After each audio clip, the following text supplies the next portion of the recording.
and they get paid shit. Who the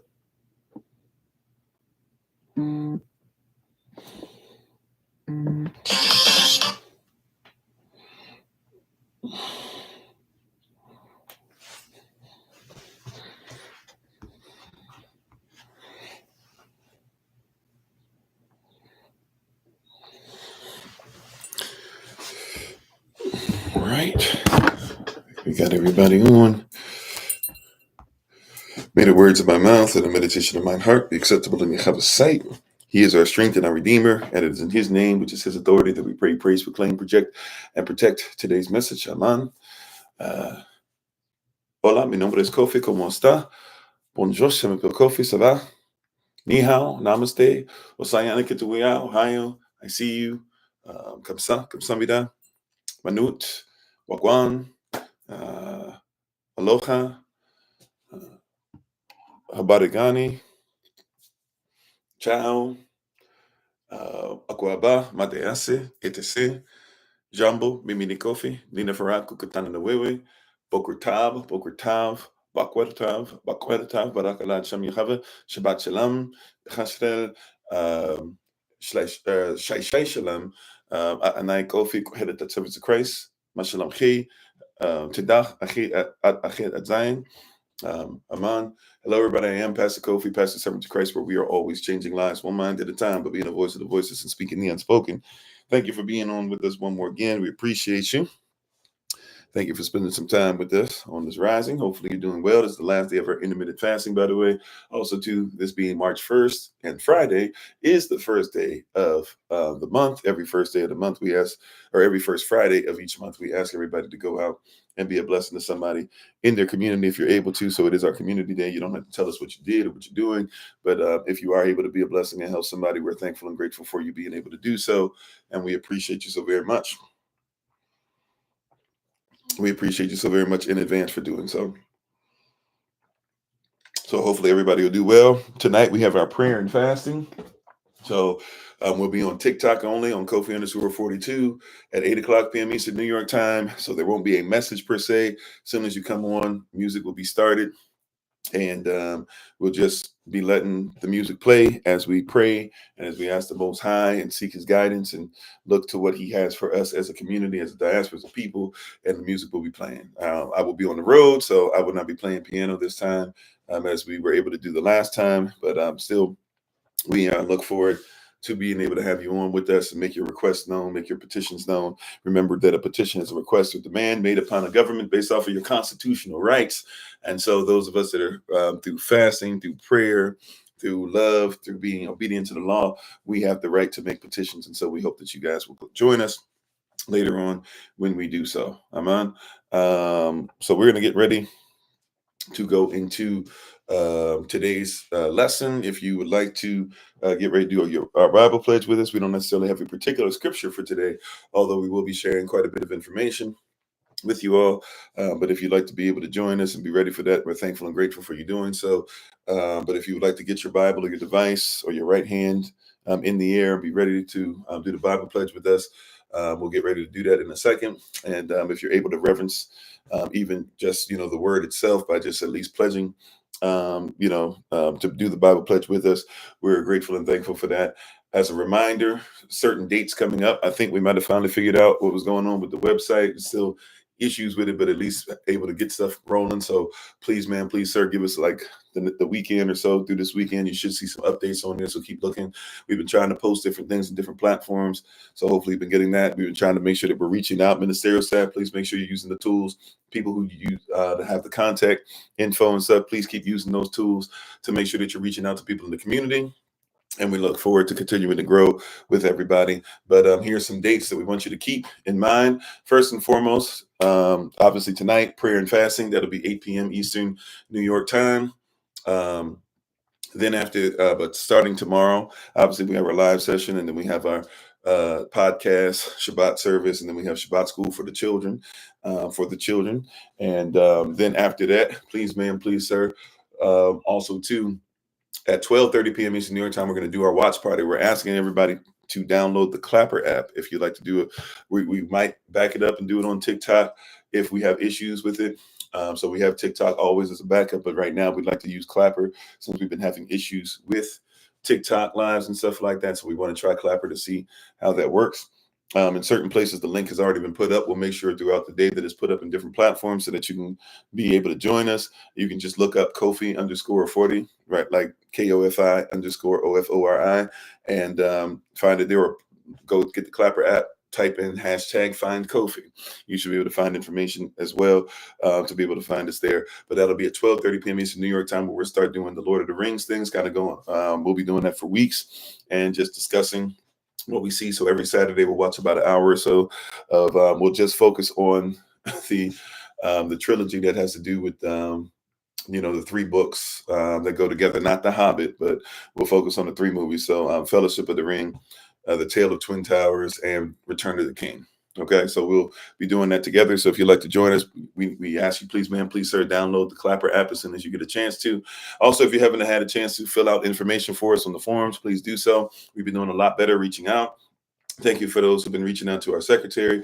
By the way, if you need to reach out to Sister Renee, we ask that you do respect she on Fridays after definitely 6 o'clock, or after, well, let's just say 6 o'clock p.m. Eastern New York time. She definitely is going to be getting ready for Shabbat. So if you'd like to reach her today, it has to be before then. However, if you need to reach out to her about the cruise, make sure you get that $100 down payment. If you're going to be joining for the Women in Red, please do that ASAP. Or even if you're trying to set up an appointment, or if you just have certain questions as far as who to reach for what or whatever, even if it's ministerial staff in your area, whatever, feel free to do that. You can reach her at soc.secretary082@gmail.com. Once again, that's SOC and a period .soc.secretary at Gmail. And when you do that, she can reach back out to you and help out. Or if you're having issues or whatever, besides reaching anybody, and sometimes even ministerial staff, she can at least guide you in the right direction, get you information that you need, et cetera, et cetera. So thank you, Sister Renee, for all that you do. We appreciate you, and they're all that you've done pretty much from when you stepped up, even at Feast of Tabernacles. So thank you so much. It's been quite a journey, and as we're starting to get a roll, get into the habit of certain things that we're doing, we appreciate you continuing to help us in that regard. But yes, so men, tomorrow, 7 o'clock p.m. Eastern New York time, we are going to meet up for our men's meeting. Remember, it's going to be Q&A, and if you have suggestions on a meetup we can do physically, that's your time. We'll be meeting on Zoom. We'll try to make sure that all the brothers are added to that meeting coming up. So all the brothers, if you're just joining up with us or whatever, we'll make sure that we get you your email added to that list. So you'll get a Google Calendar invite about a half hour before and when we start, and have your questions ready. And it will be a safe space, no recording, just for us brothers. On March 13th, that's when we're going to start to remove the leaven from our home. On April 9th, that'll be the beginning of our new year. Rosh Chodesh Nisan. Sorry, Rosh Chodesh Nisan.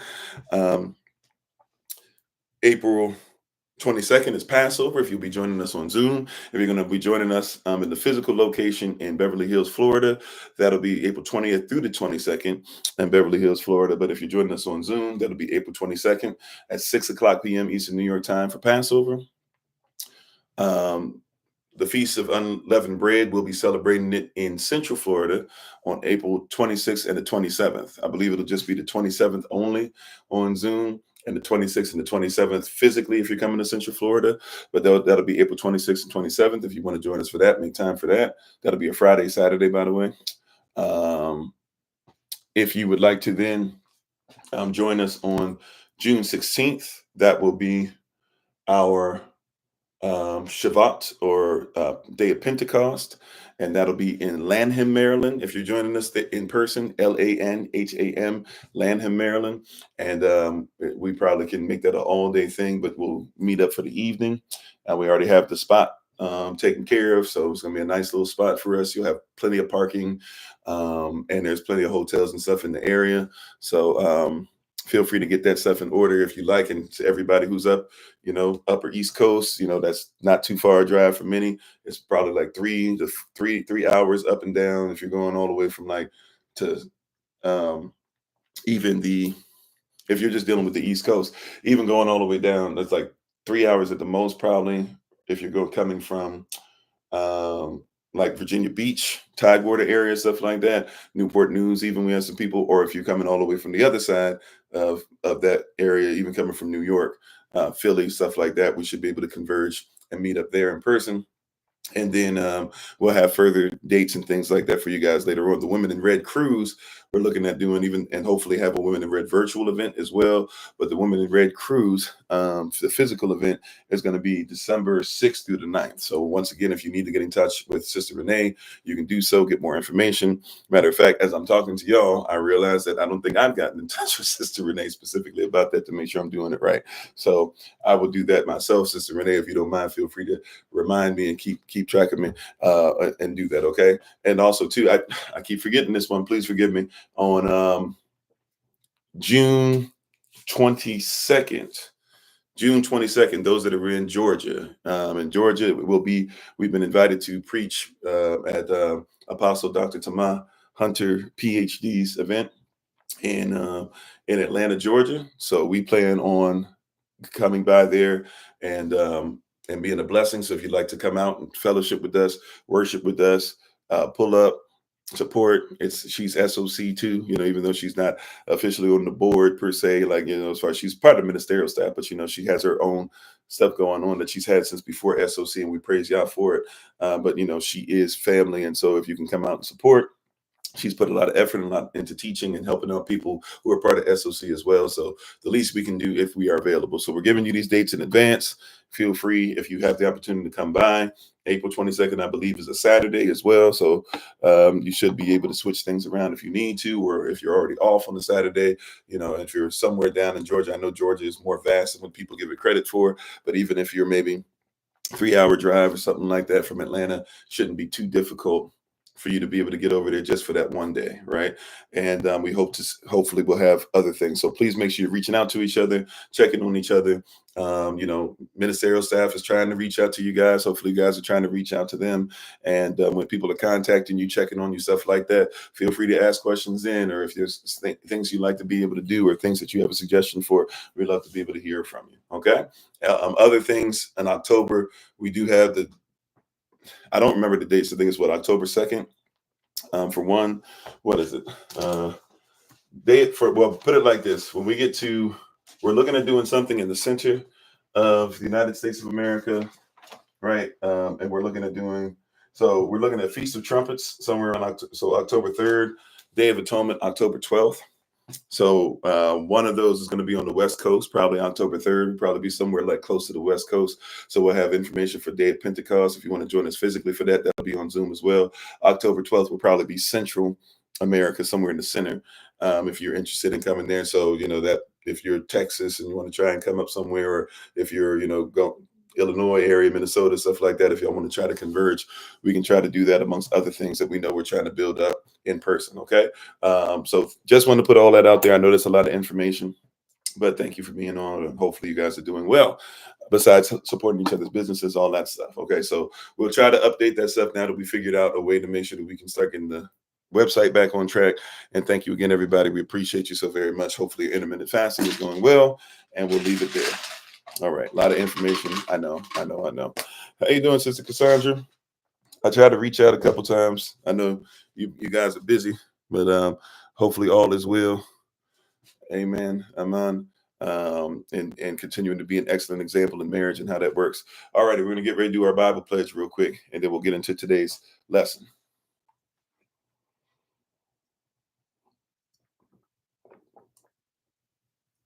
All righty. And if anybody's asking, I'm just taking calcium citrate, magnesium, zinc. If anybody's like, what did he just take? All right. I'm been dealing with some medical issues, so we try to make sure I'm keeping on track with that. All righty. Okay. Well, we're not medical, but I've been saying I'm sore, different things like that. So we just upping the intake of certain things. Okay. So here we go. All righty. Let's say our Bible pledge real quick, and then we'll get into today's message. Thank you for being patient with us as we go through all that. All righty. So let's go ahead and say our Bible pledge. It just says as follows. This is my Bible. This is my sword. And this will I trust. For Yahshua is Lord. No sword of God shall ever be heard. For this is my Bible. And this is Yah's word. At Shem Yachavach. Amen. Amen. All righty. In Yahweh's name, amen. So we've been doing this series for a while now, reverse mythology. We've talked about different scriptures. The main scripture, probably more than any other, is Proverbs chapter 3, verse 5 and verses 5 and 6. Right? Trust in Yahweh with all thine heart and lean not to your own understanding. In all your ways acknowledge him, and he shall direct your paths. And so in reversing mythology, we have to obviously bring up the myths, and then we need to reverse them. So we've talked about myths as far as the cultural effect. We started that on last Friday. Then we talked about Zeus over the weekend. We talked about some Norse theology, some days of the week stuff. And I'm sorry, on Sunday, I missed this. On Sunday, we'll actually open it up for Q&A. So you guys are used to how we do Q&A now. So on Sunday, we'll open that up again if you'd like to partake in that. But yeah, so and all these things that we do and all these things that we've been talking about, we've now gotten to a place where yesterday we did the 4-piece and a biscuit, right? Where we talked about doctrine of discovery, the white man's burden, manifest destiny, lost cause, and Darwinism, which is the 5th type of evolution. And that's where we'll start today. Okay. And so the myth of Darwinism, we're going to discuss this today because the myth of Darwinism is that it's a fact, right? That evolution is a fact, right? And when you say that these things are a fact, right? Or when you're not taught that these things are what they actually are, which is a theory. And I'm sorry, let me say hello to everybody real quick. How you doing, Sister Renee? How you doing, Sister Joy? Minister Stephen, Donovan, Aaron, Cultural Prospect, Brother TJ, Minister Shantae, Kirsten, Sister Betty. I apologize. Y'all give me a second on TikTok. I'm scrolling back. How you doing, Minister Tamara, Blue Duke, Kathleen, Linda, Dan, Sister Sherry, Sam, Travis, naturally, Miss Q, how you doing? Joy Boy, everybody, appreciate you. Sister Deborah, thank you for the love, appreciate it. Yaakov, Hood Classic, Thoughts with SJ, Big Brother Thomas, Minister Morrell, everybody. If I miss your name on any of the platforms, shout out to my head, not to my heart. We thank you for being on the podcast. If you're coming over from Facebook, if you're on YouTube, if you're on TikTok, thank you so much for coming on over. How you doing, Angela? Everybody. Makia. I still don't. Angela No Bassett. Hello. I think I said Angela earlier. Forgive me, but thank you all for the love. Appreciate it. How you doing, Sister Beverly? Everybody. If I miss you once again, please charge it to my head, not to my heart. How you doing, Sister Bree? How you doing, Lashonda? How you doing, Sister Shima? Everybody. Lottie Dottie and everybody. Thank you so much. Russ 144. Is it? I don't know if I'm going to say this anywhere close. Verdier or Vardier. De Lavato. I'm not sure if I'm even close. I'm not sure if that's the right dialect or whatever, or language even. How you doing, Cole? Black Steel, everybody. So we appreciate you so much. Thank you for being on, fam. How you doing, Minister Tracy? Everybody who's on. Okay. So, and also too, ministerial stuff about our Thursdays. Make sure you're reaching out and letting me know if you're going to be on, what the subject matter is going to be, all that stuff, right? Just let us know, so we can make sure that we have that together. And if you're doing Shabbat service, obviously, if you can, let us know what the theme is that you're going to be preaching, so we can make sure we have all that stuff together. All righty. So here we are talking about Darwinism. Now, once again, there's 6 types of evolution.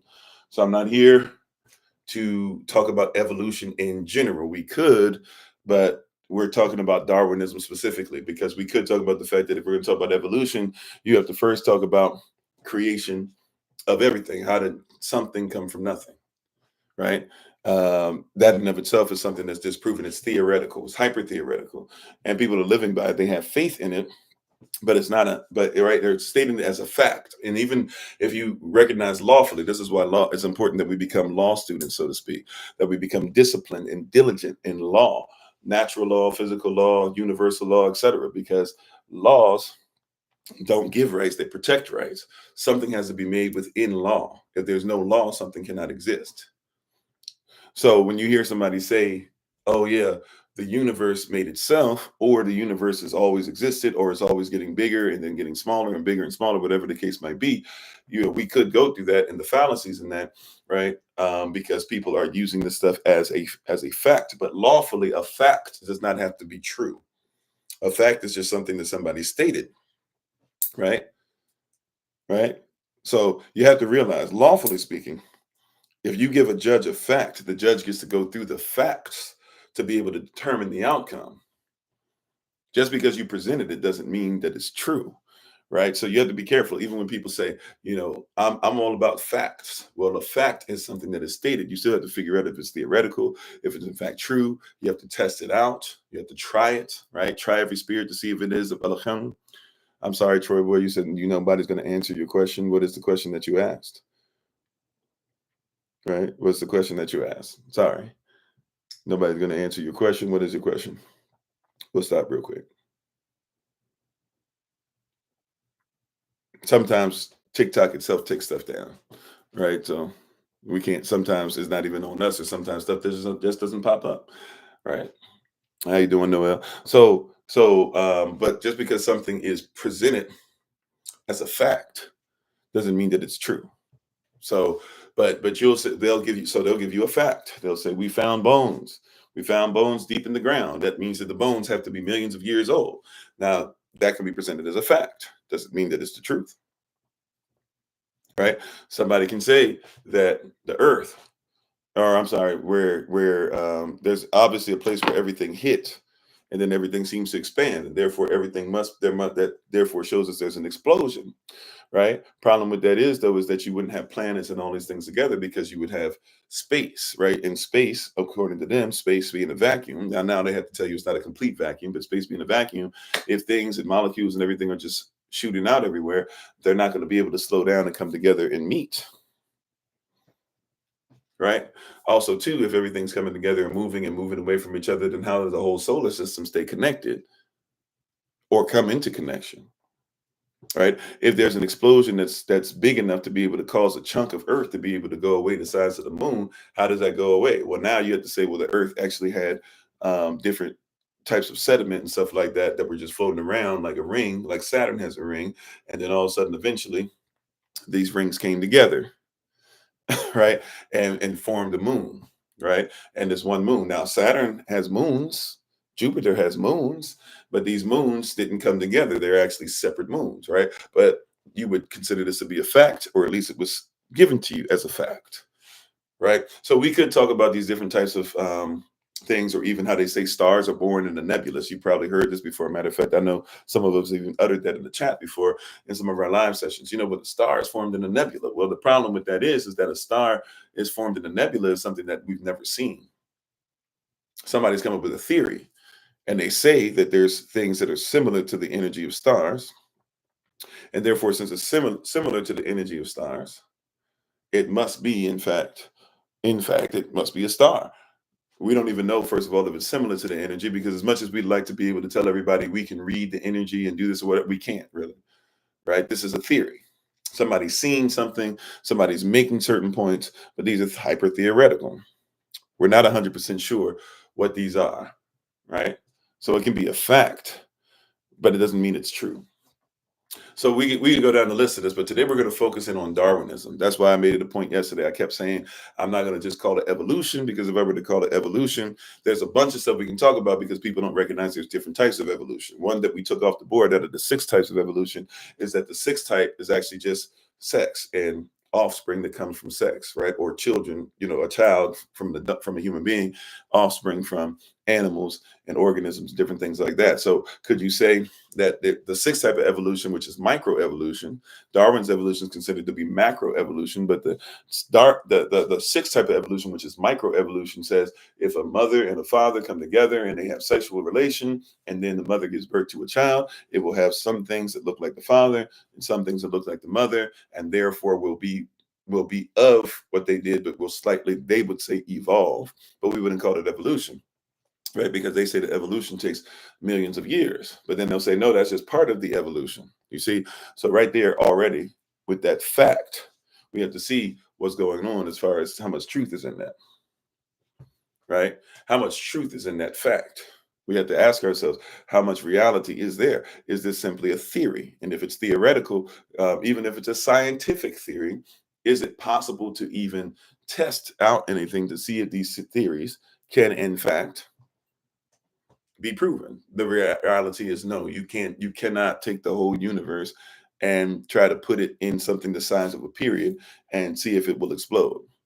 right? You cannot say we'll get rid of all of creation or all of what exists and then say we'll just go ahead and get rid of it and then let's see if billions of years from now new human beings will pop up, because who's going to be able to be there to see if that is in fact correct, right? So the scientific theory in and of itself is failing in certain places or certain ways where we can't really call it true. We can call it scientific theory, but we cannot try to call it true science, because in order to prove something at some point we have to be able to test it out, at least according to Western thought process concerning what is science. Now, culturally speaking, science is not always the same.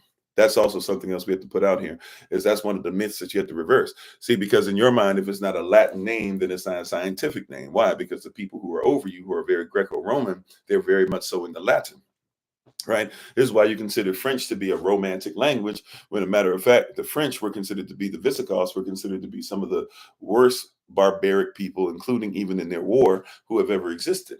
Once they took over certain things, though, and once they said our fashion is law, then everybody else started saying, well, okay, I guess they're the fashionistas. I guess they're the ones who language is the barometer, right? But they don't even speak Latin correctly.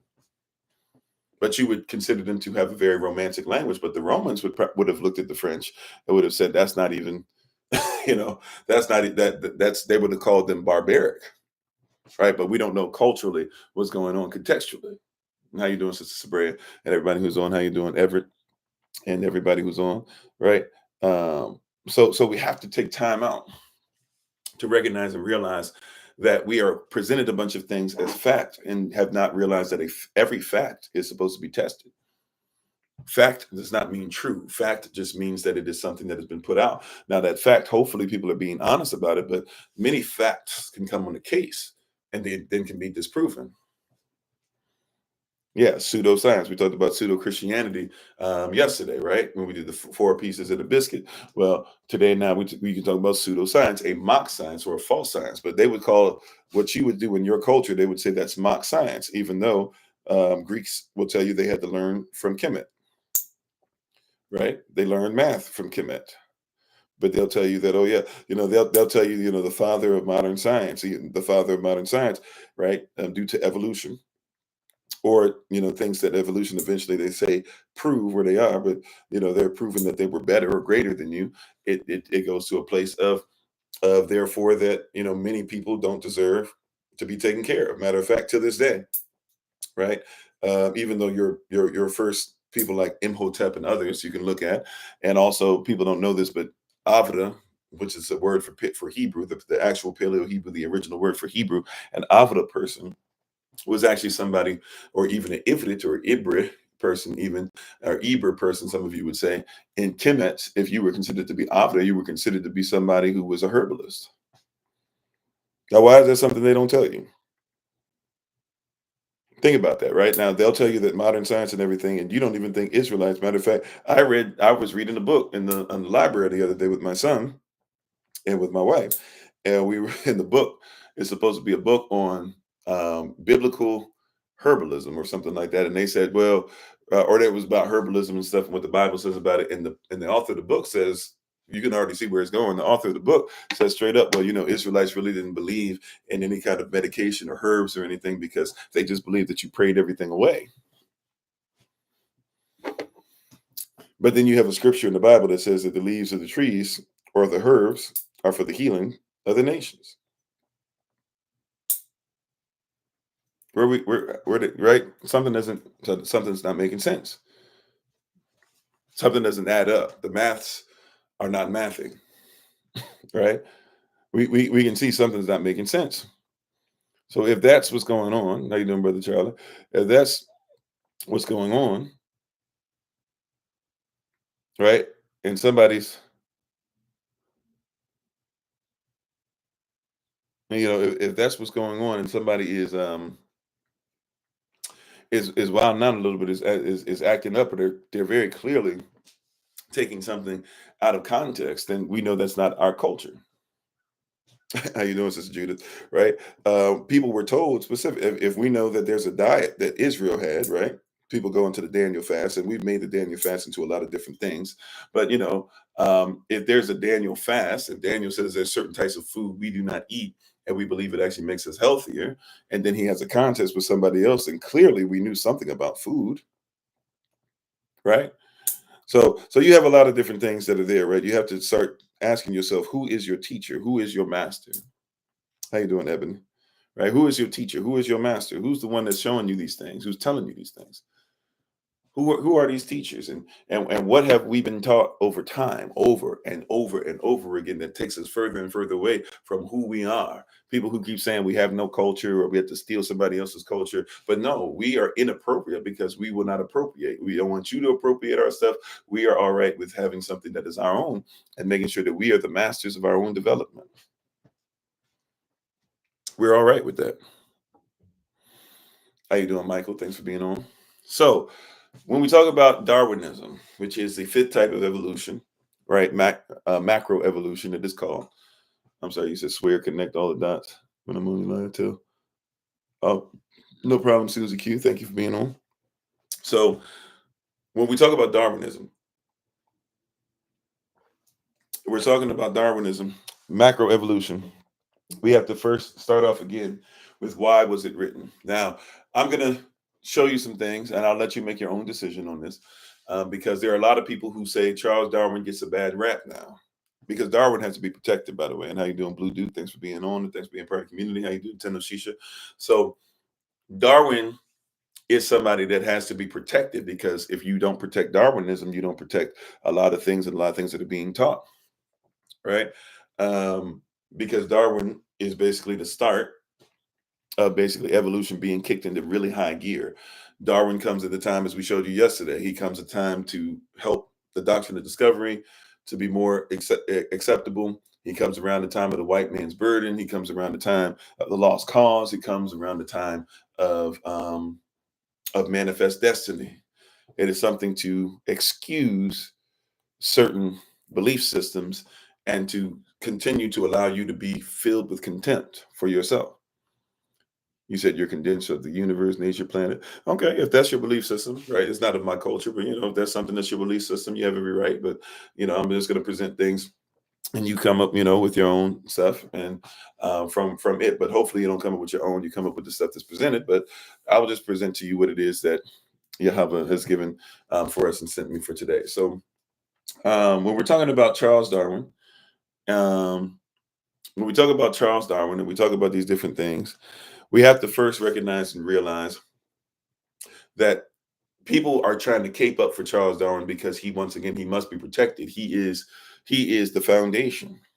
Now, he's not the only person, right? He's not the only person.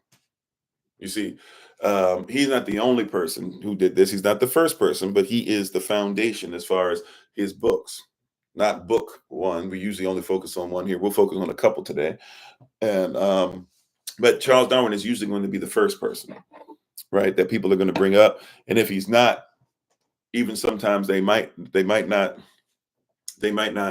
tell you he's not, or might not mention him by name, but you have to mention him because he's the reason why you believe in stuff like natural selection. He's the reason why you believe that there's certain animals that are better than others. He's the reason why you believe that there are certain human beings, types of human beings that are better than others, right? He is somebody who has put this out there and who has grown this thought process, right? As much as people want to talk about Christianity, and by the way, I'm not a Christian, but I know that people will lump us in with biblical stuff, so go ahead and do that. I'm sorry, we'll lump us in because we believe in the Bible, so go ahead and do that if that's what you feel you must do.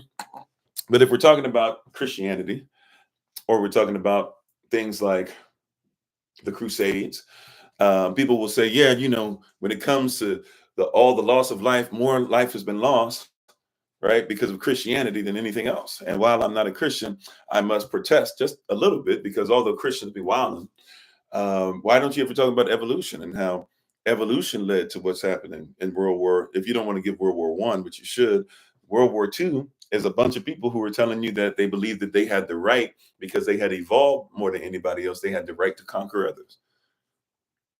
If you don't believe it, look up Joseph Stalin. Joseph Stalin was going to go to school to be a preacher.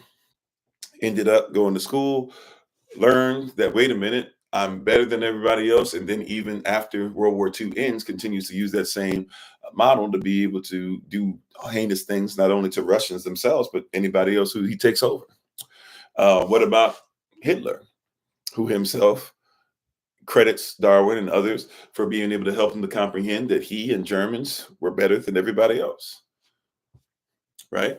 What about Mussolini, who credits people like Darwin and others for showing him that Italians of his ilk and who followed him, and therefore he himself was more superior. He deserved a spot because he had evolved everywhere else. Right? What about the Japanese? We're just dealing with Axis powers here, right? I guess you could say Stalin was part of Europe. By the way, Stalin was friends with America when they were fighting, and Americans were actually, you were an isolationist nation, and you had people like Jack Kennedy, the father of JFK and RFK. Jack Kennedy was trying his best to make sure, as a Nazi sympathizer, he was actually making sure he could do everything he could to effectively hold the United States of America from even going to war. Right? What about Teddy Roosevelt? Cousin of Franklin Delano Roosevelt, cousin of Eleanor Roosevelt. Uh, and how you keep talking about they did all these stuff for your people, but reality is that they didn't like your people either, Ben, because they thought they had further evolved. They were better. Right? Right? I mean, these are just things that are happening around the same time frame. This is 1900s. This is not 400 years ago, right? This is 1900s. By the way, in the UK, what starts happening in the 1900s? Your school system starting to develop. How you doing, Brother Craig? Right? Your school systems are starting to develop. They're teaching this stuff now as something that's supposed to be taught. Not too long before they started developing the school curriculum, Thomas Jefferson, he was developing one as well, right? But the one that you guys use now, that's started in 1900s. But your school curriculum, Thomas Jefferson, who would say the blacks were ugly, they were disgusting, they were hairy, they were smelly, they were lazy, they were not attractive, but all his babies were made by, but his babies were not persons. They were property. So, hey, it was their responsibility, according to the Willie Lynch letter, right? So, written on Christmas Day, December 25th, 1712, or spoken rather, right? It was part of the things where you're supposed to mix as much good white blood in the midst of your property, so that you can make different versions of them to serve you in different ways. Why? Because, hey, I mean, it's just evolution anyways. It's just an experiment. This is just an experiment with my property. That's how they looked at it. How you doing, DB, if I didn't say so already? So these are the things that are there over and over and over again. And they're very consistent. And even when you talk about the curse of Ham and all that stuff, that came from what? From people that were enslaving people. And people started saying, why are we enslaving these persons? Why are we taking different people, different nations, and trying to say, okay, it's all right to do this if we say that we're supposed to be good white Christian folk? And then they said, well, as being good white Christian folk, do you not realize that they're black and they're Hamitic, they're African, and therefore, since they're Hamitic, they're evil? Even though the reality is that they had to flip the verse, because the verse doesn't say that Ham was cursed. The verse says that one of Ham's children were cursed, and that was Canaan. And what was the curse? The curse was a consequence of something. What was the consequence? The consequence was basically just, hey, you guys are going to have to serve Shem. And Shem's not Japheth. Shem's not European. Shem is not white. Shem is not Roman Catholic. Shem is not, you see that? And even in that, it was also to where they would become part of Shem. I'm sorry, you said at the clinic, Wisconsin Pro-Life tells you that they are the master race. Do they represent you? Pro-Life says that they are the master race. Do they represent you? Well, I'm not Republican or Democrat. So I don't know if that's something that really even has anything to do with me. Right? Because I'll tell you like this, your body, your choice. I also believe that the Bible says that your choice to do something to what's in your body would be considered to be something that would be problematic concerning the law. However, if you've done that, you can be forgiven. I've dealt with a lot of sisters who later on in life, when they're dealing with health issues or mental health issues or depression or whatever, come and talk to me about it, or talk to my wife about it, who's a herbalist, or have gone, taking them to places to where they might even be more schooled in how to deal with those things. And at the end of the day, if forgiveness is forgiveness. So even in my culture, if I consider that to be taking up somebody's life, and if you do it in ignorance, or if you swear that you know everything or whatever, or you swear that it's all right to go ahead and change what's supposed to be life and change into something else, you have the right to be able to do so. I just feel like we should call it what it is. right? But that's not my fight. You know what I'm saying? My fight is not to try and figure out if it's more Republican or Democrat.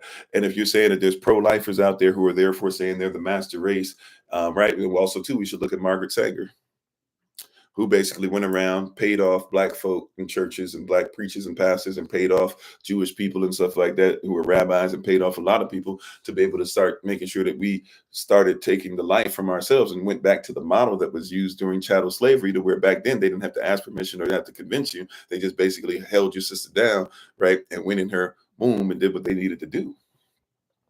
If that's what you want to support, fine, but bring that up too. Bring up Margaret Sanger, who is considered to be this great person, who straight up said that she believed that abortion was necessary because black people and Jewish people, which really are one and the same, if you want to actually get technical with it, but black and Jewish people, they were so terrible human beings that they had to be offed. They should not have as many children. This is why we don't bring that up as well, right? Based off of an evolutionary tendency, a Darwinistic tendency, right? We don't need to ask others to pull their babies down, right? Which is part of the reason, which is one of the reasons we don't talk about this, but that's one of the reasons why talking about that particular type of situation, that women, your choice and all this stuff. One of the reasons why the black community doesn't grow in number today is because our sisters, by percentage, especially in their teenage years, our sisters in percentage are the highest amount, right? The highest that are affected by the A word that I won't utter today because, they'll try to cancel us, right? So our community deals with that more than anybody else. And you've been at 13, 14, 15% of the population, even though you have more people by percentage in prisons. You had more people that have been brought over. You had more people that were already here that were indigenous during chattel slavery times. You had all that stuff, yet you still are the smallest percentage of people in the United States corporation. You got to ask yourself, why is that? Where does that come from? And is that something that you think is righteous? Right? I would ask yourself, like, how is it that you can have sometimes people saying y'all have too many children, although you have the highest rate of the womb being attacked, what's in the womb being removed in some way, shape, or form, yet you still have the highest percentage of and yet you still have only been plateaued at 13, 14%, 15% at the highest. How does that work? Unless you're taking people's lives, even after they're born, by the way. But we are fighting for that. And then at the same time saying, give us a seat at the table. We're fighting for that now. Hey, please allow us to keep doing this to ourselves. When you were coming up, you were a threat when you had your own businesses, right? This was during segregation, when your children were in there. Could it be fake numbers? Sure, maybe some of it, but statistics are usually used by however anybody wants to use them. But there's some truth in all of it. Right? If somebody tells me that, and by the way, even the 13 to 15% thing, that also has a lot to do with people not considering themselves to be black, whether they come from another country, right? Because if you come from places like Africa, if you were straight come over from Africa, they don't even want you to consider yourself to be black. You don't write black down. This is why now they tell you, oh yeah, don't call yourself black, don't call yourself African American, this, that, whatever, right? They literally, there are people. Remember, there's a famous incident of a guy who came over from Ethiopia, wanted to be known as black. And they kept telling him he couldn't, and he had to literally like fight the system. He had to take it to court, and I don't even know if they still allowed him to consider himself black.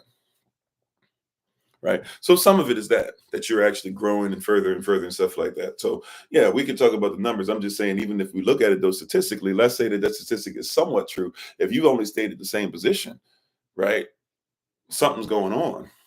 You have more people. You had more people. Matter of fact, at one point in the South, right?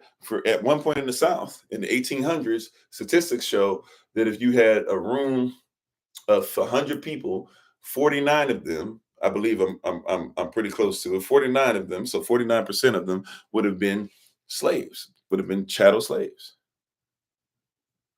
right? That's back then. So how we went from, in certain parts, we got 49% of everybody there is a chattel slave, to now we got something to where you're 13 to 15% and you're staying there.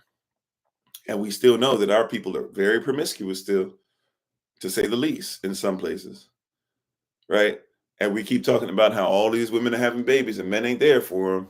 And we keep talking about all these problems. Now, I don't think it's as widespread as what people want to act like, because we've talked about how some of these statistics too, you should look at different platforms for statistics. There are people who look like you that have statistics as well, and they might be overly friendly, right? But you can find a balance by looking at these different things. But obviously, clearly, something's going on to where we're being persecuted, right? But this comes from a Darwinistic tendency, an evolutionary mind that we don't want to talk about.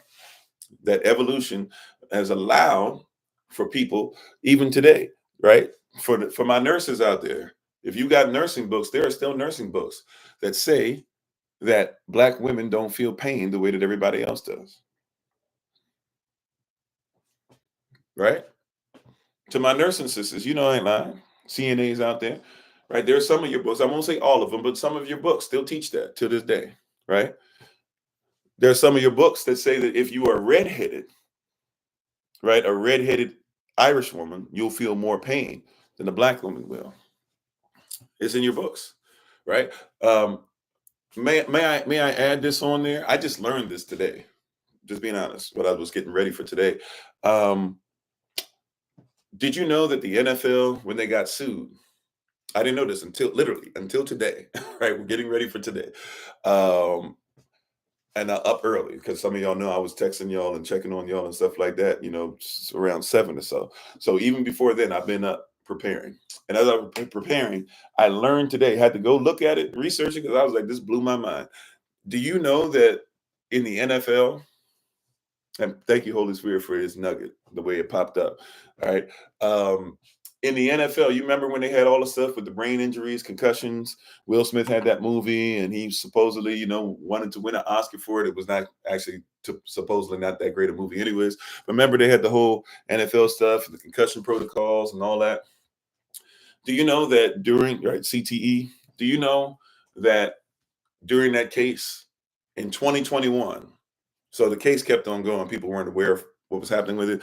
But 2021, you said it wasn't? Okay, I haven't seen it. But in 2020, I heard his accent and it sounded kind of crazy. But anyways, look, in 2021, so that's 3 years ago, correct? Right? Do the math, right? 23, 22, 21. So in 2021, just 3 years ago, the NFL, now you'll never hear this. You'll never see anybody say this. You didn't see this come up on ESPN, because obviously the two make money together and stuff. They got to protect that money. How you doing, Pat Green? But in 2021, the NFL, yes, the National Football League, in 2021, the NFL, guess what they had to do as part of settling? They had to stop saying that Black people did not have the same mental capacity as white people. And how you doing, Focus? Thanks for being on. I'm gonna say that again. You might have missed that. That the NFL in 2021, you say no, they weren't. When did they say this? Hear me now.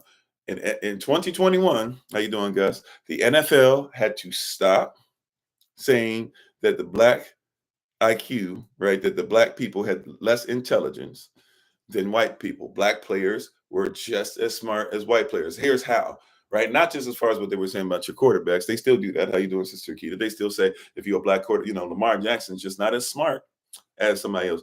They say stuff about Pat Mahomes, but Pat Mahomes, he looks white enough because he's mixed. So hey, it's cool. He got a white wife and everything. So they'll back off him a little bit, right? Colin Kaepernick, he was just somebody who could run with the ball. Randall Cunningham, even though later in his career, great thrower, where he lost his speed, but still, Randall Cunningham, he was just somebody who could run the ball around, right? Those same things. Cam Newton, even though Cam Newton be wilding, and I'm not saying I support everything that Cam Newton says or does, but Cam Newton obviously was great enough to be able to take a team that wasn't that great and get them to the Super Bowl and be MVP, right? But I'm not talking about just that. See, you might get caught up in just, he talking about quarterbacks. No. In the lawsuit, they found out that when the NFL would give money to players who had CTE, what they brought up was the fact that the NFL would actually give more money to white players than they would to Black players. And they actually said, they tried to use as a defense, hey, why should we give everybody a certain percentage of this when we know that Black players, right, are not able to actually function as well as white players, which means that CTE for them, they're actually more susceptible to it than white players are. That's what they said. That's what they said. It was part of their defense. I mean, this is stuff that's public. Like when stuff goes to court like that, you can look up documents for yourself. They literally were saying that, hey, when it comes to CTE, we don't think we should even pay. So because they're trying to save money. So what do? They go back to the whole property thing, right? They have not evolved as much. Their brains are not as great. They don't have this. They don't have that, right? So therefore, they don't have the capacity to play as long. They don't have the capacity to do as much. They don't have the capacity to think on a normal basis, on a regular basis. If there had not been for CTE, if they had no CTE, if they had no injuries, they would have already been shorter on the spectrum. They were already, right. CTEs here, they're already down here. White players, they're up here. They're down here. That's what they told them. They had to stop doing that in 2021 when they lost, when they finally said, okay, we'll pay you something. Grand Rising, how you doing, Sister Monica? Right. So that's up until 2021. Now, how many people are still supporting? How many Black people? Rah, I can't wait. I support my team. This and that, whatever. How many of y'all are still doing that and have your pom-poms ready? And they think that you don't have the ability to think. I'm not talking about 1921, which is still terrible. I'm not talking about 1821, which is still terrible. I'm not talking about 1721, which is still terrible. 1721, by the way, you're still 9 years.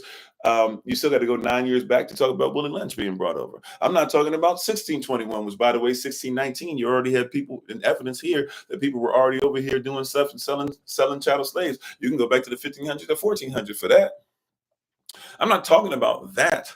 I'm talking about 3 years ago. And people keep saying that was a long time. No. They're still using the same Darwinistic mindset to tell you all that it's all right to mistreat you, to mistreat your husbands, your wives, your children, your gladiators, all of them.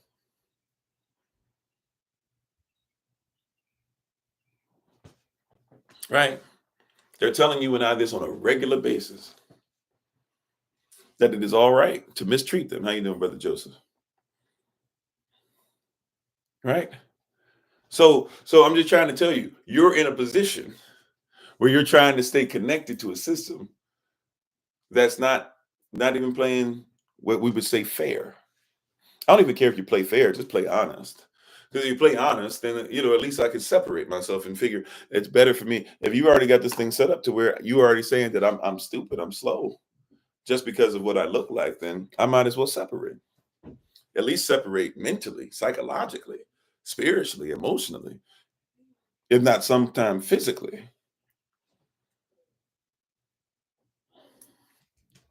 Just saying. So but these are the people who are there. Matter of fact, the father of your modern medicine, if you're into that type of stuff that you taught.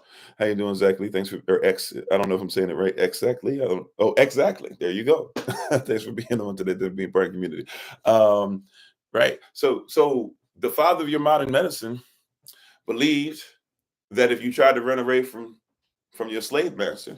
I'm just trying, we'll get into, we got some stuff written for you that we'll read today, right? But just trying to give you a little background, because you might not have been on things that we've talked about before dealing with this stuff. And we got to reverse these myths. And this is one of the biggest myths, that you are slow, that you don't deserve that. Hey, and now the big myth is that stuff doesn't matter, as if everybody's not still eating off that same table, right? You can't serve me turkey and then say, because, right, and then give me leftovers and say, well, the leftovers are different than what you served me yesterday. Oh my goodness, greatness. Holy Spirit, help me again. That was an awesome word. Somebody missed that. That's a bar right there. You can't serve me turkey tonight and then sit up there and talk about tomorrow it's not turkey because it's leftovers. Or say that the leftovers don't come from the same turkey.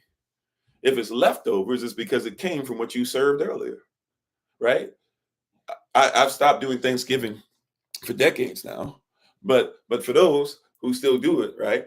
You remember the days and you eat the food and you got all your stuff together, and then you have leftovers, and you might put some mac and cheese in that bad boy with the turkey, or you might have the turkey on the heated up Polynesian roll or Polynesian heated up Hawaiian rolls, and you might have your Hawaiian roll with a turkey inside, and then maybe you put some greens in there or something like that, and man, you go to town on it, right? And you might live off of them leftovers for about a week or so, 2 weeks or so, and you might serve it to everybody, and you bought the turkey, even if you had nobody but your immediate family for Thanksgiving, you guys would still be feeding off it and feeding off it. But no matter how you dress it up, no matter how much seasoning you might put on it or something else, no matter if you put hot sauce on that bad boy, no matter if you add cheese to the recipe, no matter what you add to it, it's still leftover from the turkey. It's still a Thanksgiving meal, right? You can dress it up however you want, but it's still turkey, right? Well, the same thing. You can try to get away from calling it chattel slavery and calling it this and calling it evolution, calling it all you want. Dress it up however much you want. But I promise you, once you finish dressing it up, it's still it's still Darwinism. It's still racism. Right? So the guy, he said that if you tried to leave the plantation, your father of modern medicine, if this is what you're under, he said that that's kleptomania. Sorry, that is drapetomania. Drapetomania, right? Which means that you are crazy because you're trying to escape. Now, how do we fix drapetomania? If somebody tries to leave, what do? Outside of offing the person, you don't want to off them too much, right? So what do? You then, if you can't, since you can't off them, you beat them. And matter of fact, you beat them until the white meat shows. This is why y'all say I'll beat your head into the white meat show. That's why a lot of our people say that, because it was said to us and we just repeat, right? But you beat them to the white meat show. Why? Because when the white meat showed, apparently that was their purity or the smart stuff in them trying to show itself. Right? This is your father of modern medicine. He also would have upheld the belief in the 1600s that, you should allow children and slaves to be offed, usually by women who own more slaves than everybody else. They don't tell you that part, because women weren't allowed to own land, but they were allowed to own property as long as it was a slave. So if you couldn't have land and you wanted to be somebody that was valuable, you had slaves. And they would get tired of seeing their children running around. They had something called the Casual, Killing Act. And in this Casual Offing Act, you were allowed to off a slave. They put this in place because, hey, we can't have it looking like our women, our wives, taking somebody's life is a bad thing, right? This is just property. Property doesn't have life. Right? They're not even on the level of pets, because if somebody had taken a puppy, and forgive my being really blunt and being very just putting this in front of you like this, but it is what it is. Trigger warning. If you want to go ahead and turn away now, I've given you an opportunity to. I'll give you about 10 seconds. Right? But I'm going to say something. Just be honest with you.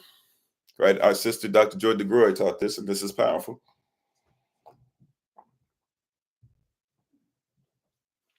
All right, I gave you a chance. Trigger warning. It's for educational purposes only. All right, you ready?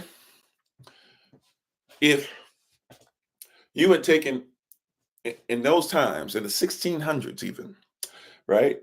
If you had taken a puppy and just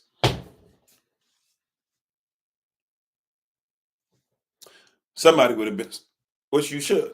How dare you do that to human life? Matter of fact, I'm somebody to a puppy's life. Matter of fact, I'm somebody that'll tell you, if you do some research, even on serial thrillers, if you will.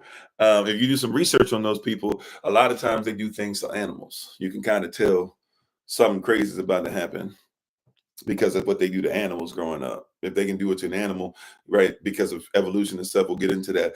Because people such as Dahmer and others, he even said one of the things that caused him, besides the fact that he was learning how to do stuff and how to do things to the skin of animals and how to get them to melt and do all this stuff and break them apart and stuff like that as a child, right, do taxidermy stuff. He also said once he got out of believing that there was a higher power, he said that basically that's something that helped him to go down the path. He says this out of his own mouth, right? and says it's on the interview. If you don't want to believe that it's just what you read, listen, go watch the interview.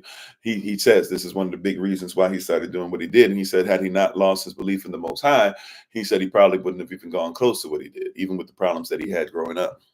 Right. But when you see people doing stuff to animals like that, a young person doing something like that to an animal, you probably need to squash that ASAP and start getting them some help then, because it's not that soon before they'll start trying it on something else if it's never checked, right? But we know back then you could have on that puppy or whatever. Okay. But then if you were to do that to a chattel slave who was just property, baby, they wouldn't have batted an eye. Think about that. Right? Because you had evolved past, you were starting to evolve past, right? Doctrine of discovery. They weren't even they weren't even a real person. They were an artificial person. Salah.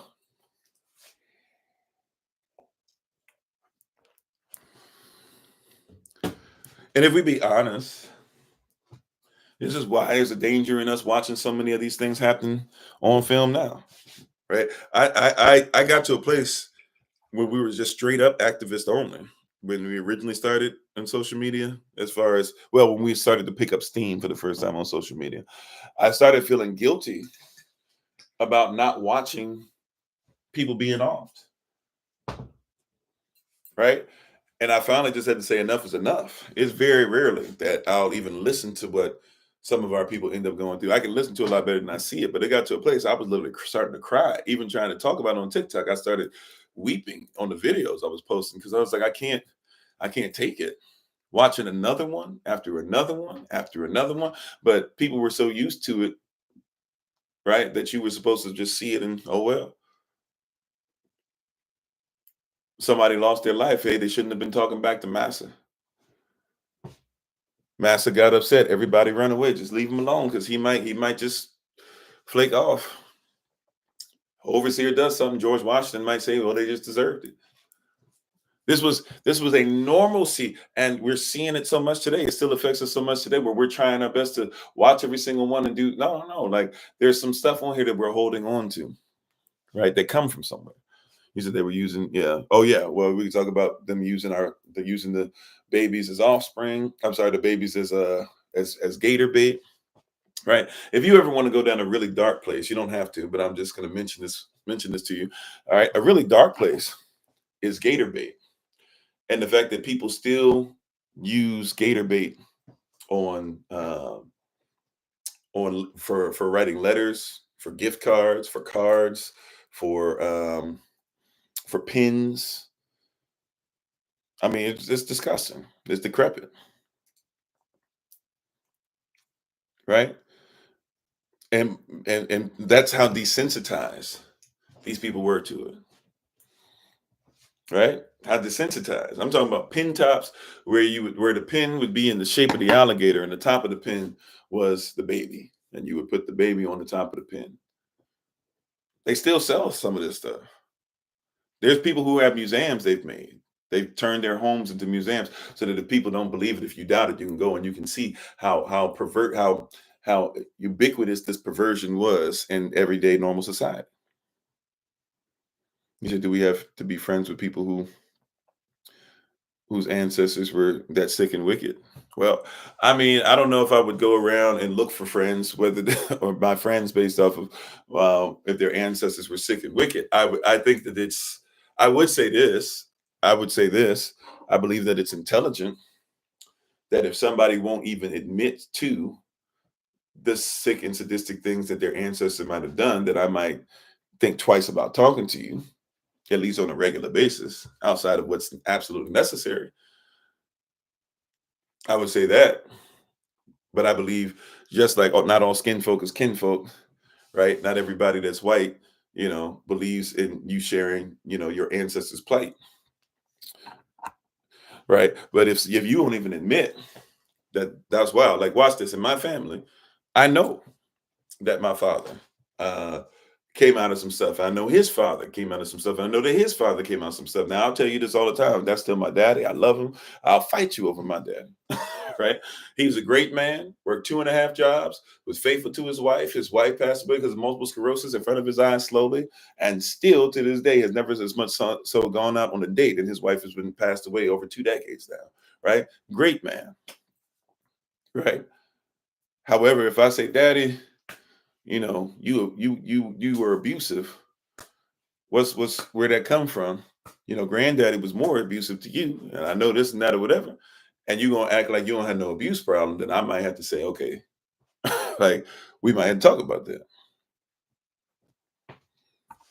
But right, so I'm just saying, anybody, right? You can't, don't sit up here and tell me, like people try to do this weird thing. We know that the $5 Indian's a real thing, and we know what Native Americans used to look like in many places, right? And if you will live off of a legacy, change the DNA so that, right, or at least change what's listed as DNA for a group of people, knowing that you're not those people, and somebody brings it up and you won't even share a fraction of what it is that you're making off of appropriating somebody's culture, then I already know that you're a liar and the truth's not in you.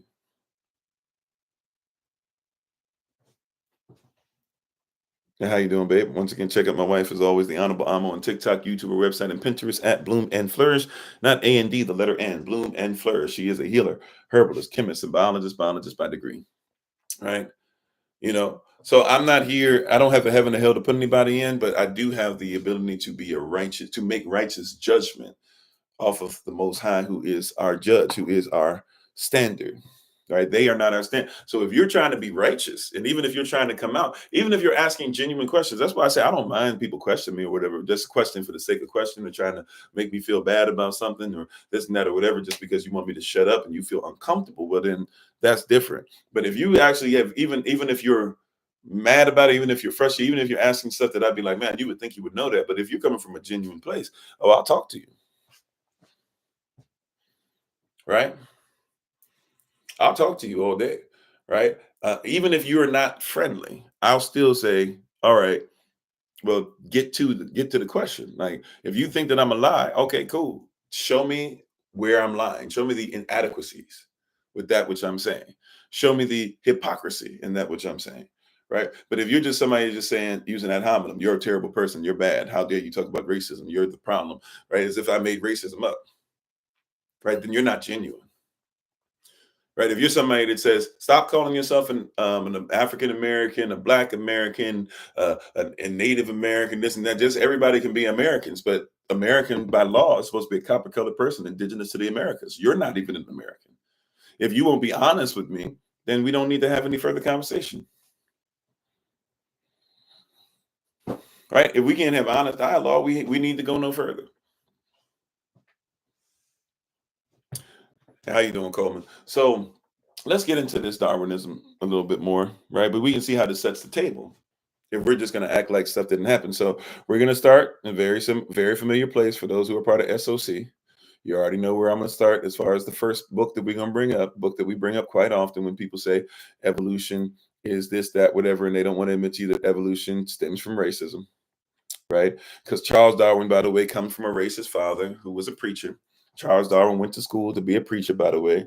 He is also a lunatic. That means that he worshiped the moon. You're talking about Ishtar, Easter. Back then, they just admitted to you that, hey, if you worship the moon, then you are part of Ishtar, right? That's where Easter comes from. You guys think that Easter is something different, right? Easter, Ishtar is talking about that moon goddess, Semiramis, who married her own son, Nimrod, and said that once Nimrod was off, he became the sun. That's why you believe the S-O-N is the S-U-N. That's not biblical. That's not even Kemetic. That's not this, that, or whatever. You believe that the S-O-N is the S-U-N because of what happened with Semiramis, who said that she was Ishtar, who came from the moon in an egg.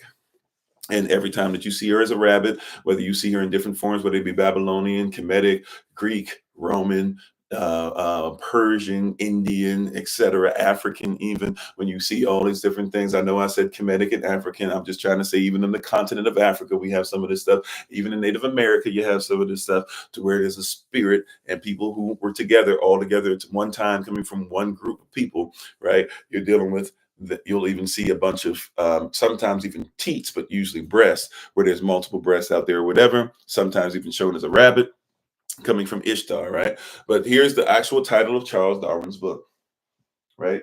We got to start here because people will bring up Charles Darwin as if we don't know what time it is with him. Here is the actual title of Charles Darwin's book. It is what? It is The Origin of Species by Means of Natural Selection. Now, if I stop right there, you'll go, well, natural selection, why does that matter? Yeah, of course, natural selection. He's just saying that nature, natural law, is saying that we should subscribe to the fact that there's going to be certain people or certain animals or whatever, right? You don't even think certain persons, but you're not thinking about where they took this. But he's just saying that, yeah, natural selection and it's just nature and some things are going to survive, survival of the fittest, yada, yada, yada. But what about if we read the entire title of his book? And how you doing, LaShonda? Thanks for being on, right? But the entire title of his book says what? The entire title is The Origin of Species by Means of Natural Selection, or the preservation of what in the struggle for life? And natural selection in this struggle for who's going to survive. What is this theory insinuating? That there are what? There are favored races. So the entire title is actually The Origin of Species by Means of Natural Selection, or the preservation of favored races in the struggle for life. For life. For life. If you get that reference point, we can be friends. I'm just playing, right? Some of y'all know what that is, right? Going back in the day, WCW, NWO, right? Y'all remember that? Anyways, I'm a child. All right. So, right. So the origin of species by means of natural selection or the preservation of favored races in the struggle for life. That's what that is. That's the title of the book. How you doing, Tish Shalom? So now if you go down further, right? This is made 1859, by the way. If you go down further, you will discover that what? That this also says that he's the fellow of the Royal. So what? Fellow of the what? Fellow of the Royal Geological Linnean ETC societies.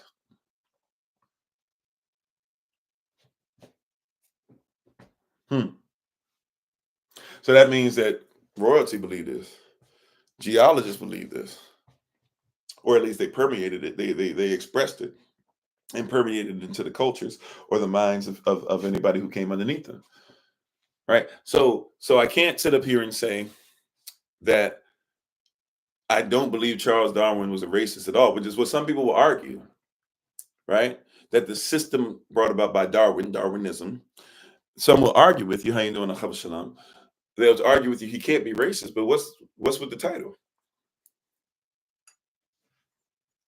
Matter of fact, people will say, I still haven't seen the quote from Darwin himself, but apparently there's people who have even written a book or written books to try and tell you how Darwin actually came up with this theory because he hated chattel slavery and he hated racism. Yeah, Linnaeus and Darwin are the majority pretty much of every science book. Come on, right? Matter of fact, we don't recognize now, once again, it was important that I said Linnaean, right? And I promise, I know for you, a lot of you, this is me repeating myself. So just hang in there, SOC. I got some extra stuff for you today that we can read up on. And by the way, if you're part of Patreon, we'll make sure that we post these things on there for you later today. So you can go ahead and read these for yourself if you don't take screenshots or if you don't find this for yourselves, right? So watch this. So, I'm sorry, when you open the book, there's a whole history on them and none of, I'm sorry. Well, we'll come back to this. So so where was I at? I'm sorry. Charles, where was I at? I'm sorry.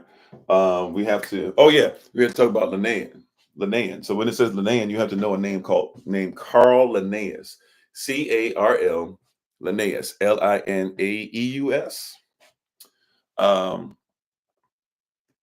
And Carl Linnaeus is dealing with something where he is coming from a mindset that races are species. And many of us are not aware of this. This is the myth. We have to reverse this. How you doing, Brother Jermaine? So you've been taught that races I'm sorry, that a race deals with human beings and species. There's a human species and then there's other species. No. Species and race are the same word. They're interchangeable, right? They're interchangeable. So when somebody said race, they meant species. When somebody said species, they meant race. Why is that? Because Carl Linnaeus and others believed that a species, right, was in competition with another species.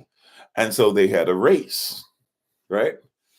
So when you talk about human races, you're talking about something in competition. Or even that's why a lot of people mistreat animals the way that they do, right? Because even if you only believe there's one human race, you believe that that species or race is in competition with another. So it's all right to do what you do to the animals, because if you don't hold them down, if you don't do them, if you don't secure this, secure that, then they'll outcompete you. So it's all right if you off all the lions, because if you let the lions be around, I mean, heck, they'll just eat you up. This is how they're presented, right? If you don't get rid of, right? If you don't get rid of the giraffes, the giraffes will just overeat anything. So we need to just go ahead and make sure now that we've taken away the predators of the giraffe, we must become the predators. It's okay if we off them, right? You can have so many buffaloes, right? Our native people said that there were so many buffalo, right? There were so many buffalo that would be offed. Matter of fact, it wasn't even us. It was the people who were of another diaspora who would be on trains, and they would get off the trains or they would be riding by, and they said that the pile of bones of the buffalo would be so tall that sometimes they had to double check to see if it was snowing outside. Think about that. Think about how off putting and how crazy that is. That there was a time where people would get on the train and go from one side of the country to the other, right? And they'd be going past the prairie, and they would look outside and they would see so much white stuff out there, they think it was snowing, but they'd be like, no, it can't be snowing. And then they realize, oh, that's all the buffalo. The pieces of the buffalo that left the bone that's there just piled up on each other. They thought it was so much that they thought it was snowing. Right. This was a natural thing. These are the same people that said it was okay to off the dodo because the dodo was stupid, right? And therefore didn't deserve to live that long. Remember, a lot of you grew up probably see it even seeing on cartoons, because they never taught you this in school. They just taught you that the dodo went extinct. Nobody knows. We think that they might have been stupid. You saw cartoons, and every time you saw the cartoon, the dodo was stupid. Even in modern stuff. What is that? Ice Age. Y'all ever seen how the dodo is presented to you in Ice Age? If you have children or if you watched Ice Age, whatever, right? If you're a child at heart, I think, even though my son's not even into it, I think I've watched 4 out of 5 of the Ice Ages myself. I'm a little child sometimes, so right. But and when you watch how the dodo is shown, it's just shown as these things that are stupid and they take themselves out, they just fall off the cliff, and that's it. The reality is the dodos were on the island, right? And this island, supposedly because of evolution, was separated from everything else. And these dodos were just stupid and dumb, and over time left out. But the reality is that these dodos were not used to being hunted. They were not hunted. So since they weren't hunted, they were fine. They weren't. They didn't have to worry about being prey, and they didn't overexhaust. Even being birds, they never overexhausted the food and all that stuff or whatever. And then here come these humans. And these humans come over where the dodos are. And all of a sudden, these humans are like, hey, these dodos are coming up to us. They're friendly. They're trying to figure out what we are. They're not attacking us. They're not doing anything. So literally, they would wait for the dodo to come up to them. They take a hammer, bow. They did it with one.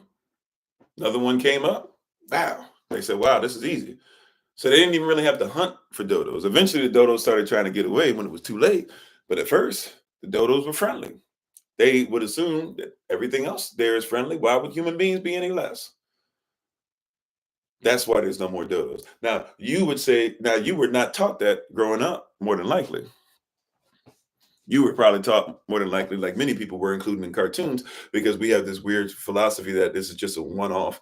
Like they just do it here, or they just hide it in textbooks. But they change the story in cartoons. They change the story in the words that you say. They change the stories in politics, right? But the dodo was not stupid. But what if they were to teach you that you came from a species that was stupid enough to just get hit in the head. Right?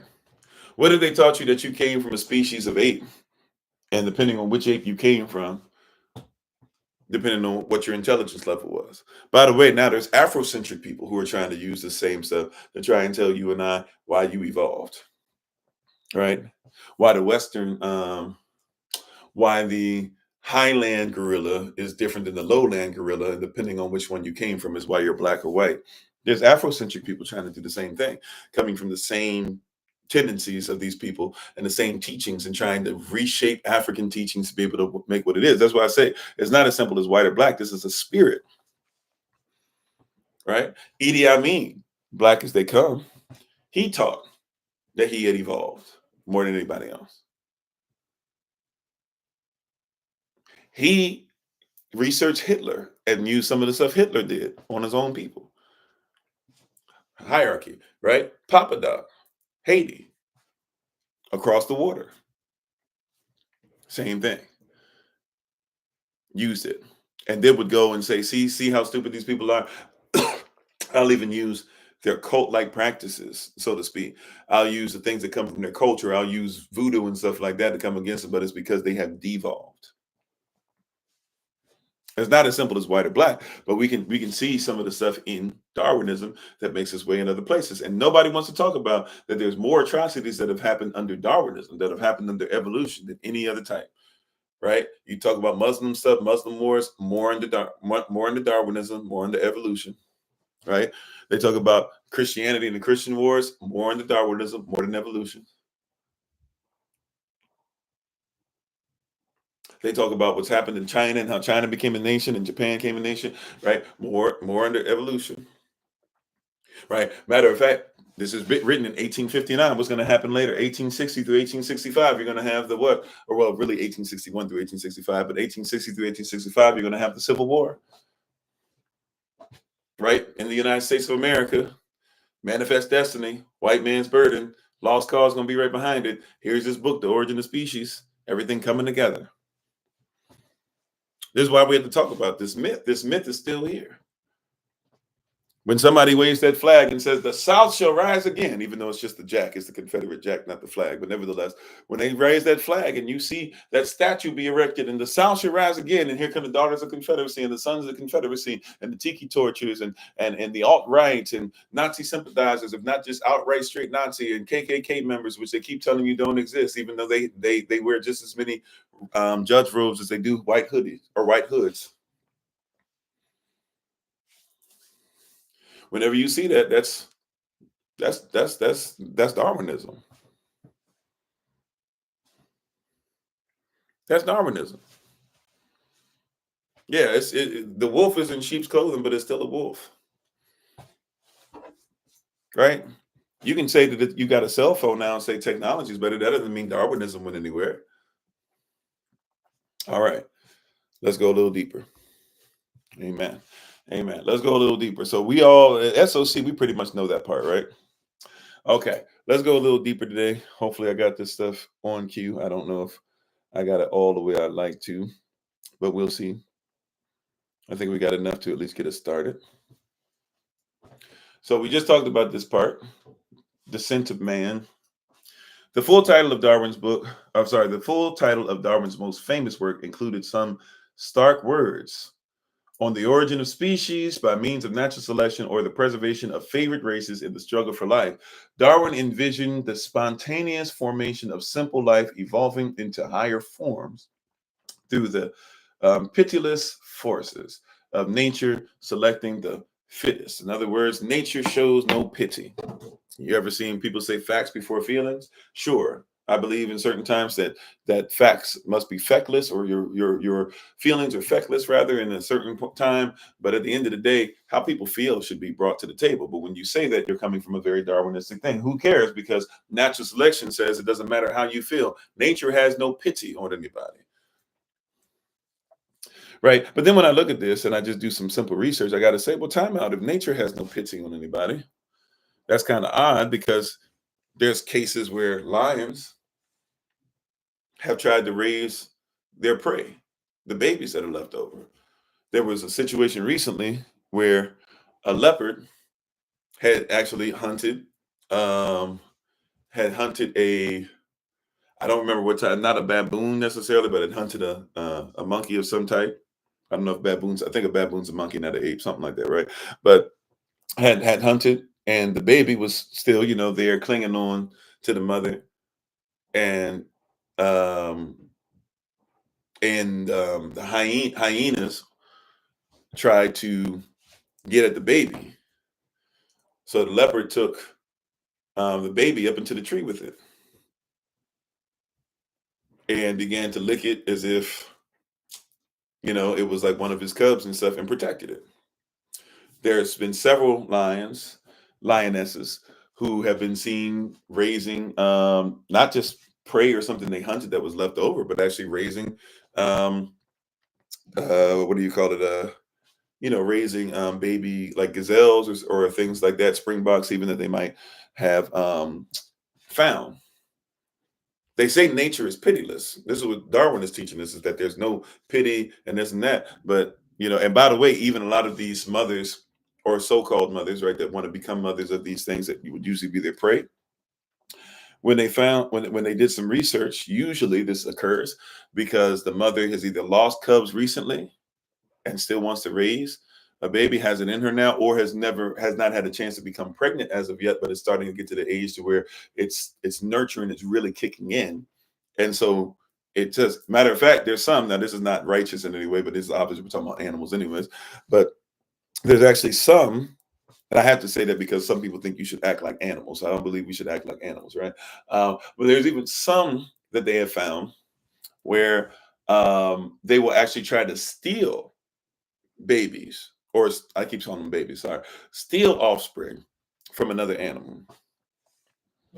Literally, they'll try to steal offspring from another animal.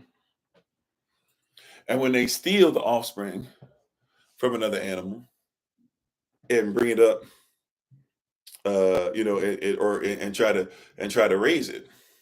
Now, the animal that they steal, the offspring they steal, is scared because they know they like, this is not right. But they'll try to steal and try to take it over and over again because they want to raise. Right? They have some of them, when they find them without parents. Right? There's pity. They used to say that tigers, right? That tiger males, right? This is what you were taught. This is what I was taught as well. That if you were a male tiger would never be involved with cubs. But there have been cases more than once, right, where we've seen that cubs lose their mother, and the father raises. As a matter of fact, there's a couple famous instances in India where somebody off the mother, the father found out about it, made sure that the children were fine, hunted to make sure the children got what they needed, and would leave the food there, even taught them how to hunt. Meanwhile, went after and found the attacker of the mother, right? And off them, and then came back and kept taking care of the cubs. But according to Darwin, right, nature has no pity. How you doing, Sister Deja? Right, according to Darwin, nature has no pity. See, we have to ask ourselves, what do they say? Remember, these are the set coming from the same Greco-Roman mindset that told you that you needed to be an alpha male. But do you know, right? Some of you've heard me talk about this before. Do you know that there's no such thing as an alpha male? Did you know that? Real talk. Did you know that there's no such thing? I'm not saying there's no such thing as a strong man, right? I'm talking about the cultural reference of an alpha male. Did you know there's no such thing? Not just as far as the wolf thing. We can talk about that too. But as far as an actual alpha male, where the term comes from, the alpha animal, so to speak, has nothing to do with the male. It actually has to do with the female. You might not have known that. Were you aware of that? Yeah, Q&A is on Sunday, right? You might not be aware of that. But the actual alpha that's being described by Greeks is talking about females. And it's talking about a particular type of female animal, right? The female animal is talking about chickens, talking about hens, right? There's something called a pecking order. You're familiar with that term? If you're familiar with that term, a pecking order is when female hens, right? We've raised chickens, so we've seen this before. Female hens, to see who's going to be the strongest, they establish dominance over each other by pecking at each other. So as they peck at each other, right, they have what's called a pecking order, and they'll find out, right, very quickly who's going to outpeck the other, who's stronger, and this and that, and so therefore they do it. So the rooster, there's really only going to be one rooster in the vicinity, right? You don't have several roosters in the same chicken coop, right? You have one, right? In nature, the roosters, they fight with each other. That's why some people have, what's called and stuff like that. You take the rooster and they fight against each other, right? And they fight, right? And they fight naturally because they're usually not going to be in the same vicinity. Yeah, you can't compare us to roosters and chickens for sure. But that's what people have been taught, is that you're an alpha.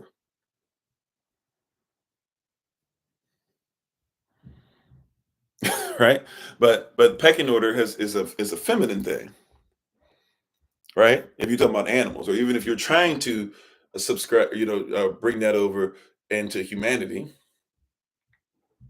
that wouldn't be a male thing anyways. That would be a feminine thing. So if you see two brothers out there, right, who are fighting for females, well, I guess you could say, if you wanted to equate that, then fine. You might say that's a rooster thing, a cockfight thing. But if you're saying it's people trying to judge for who's the best and this and that or whatever, well, that would be, if you were trying to subscribe, that you shouldn't even put that in with us. You should put that in over with females. And if you were to do that, you would say that'd be feminine. Now, can you be masculine and feminine? Sure, right? But males are going to be more masculine than feminine, and females are going to be more feminine than masculine, right? Without certain things that come into the equation. So when you're dealing with this stuff, and I'm talking about coming from the perspective of what? Darwinism, right? Not my perspective, but Darwinism, right? How you doing, Charles Greer? Right? How you doing, Favor with Jesus Christ of Nazareth? Hello, how you doing? How you doing, Nana Badu? If I said that correctly, not sure. How you doing, T2 Raw? So in all this stuff, we're dealing with what? With a system based off of what Darwin wrote. What's the title of his book? The Origin of Species by Means of Natural Selection, or the Preservation of Favored Races in the Struggle for Life. Right, this is something that's already off. Or even those of you, by the way, you want to talk about alphas as well. A lot of people talk about the wolf, the alpha wolf.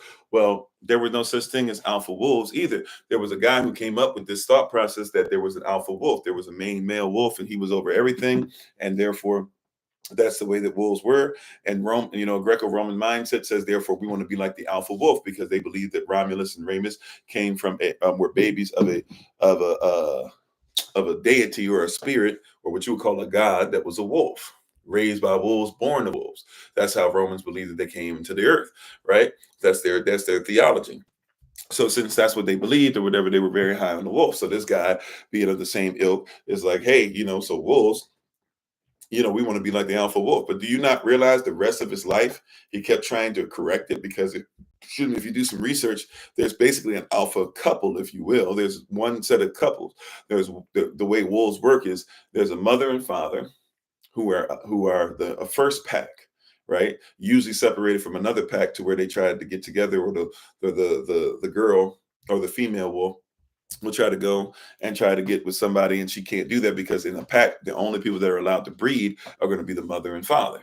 So they establish a bond, they become mother and father over some pups, and then that's how they start their family. And everybody who's in the family is under the mother and father. It's basically just,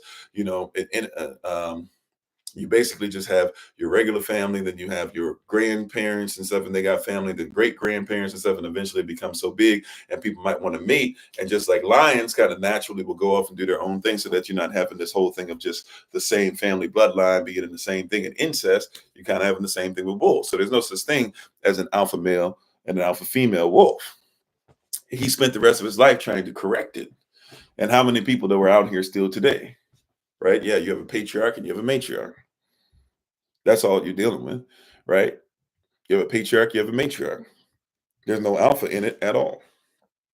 But that's what people are dealing to us and trying to tell us that we should be under. We got to be careful who we're listening to, what we're looking at, what the thought process of this stuff is, right? Because this is not righteous at all. It's not close to being righteous. It's not close to being true, even by his story and his standards.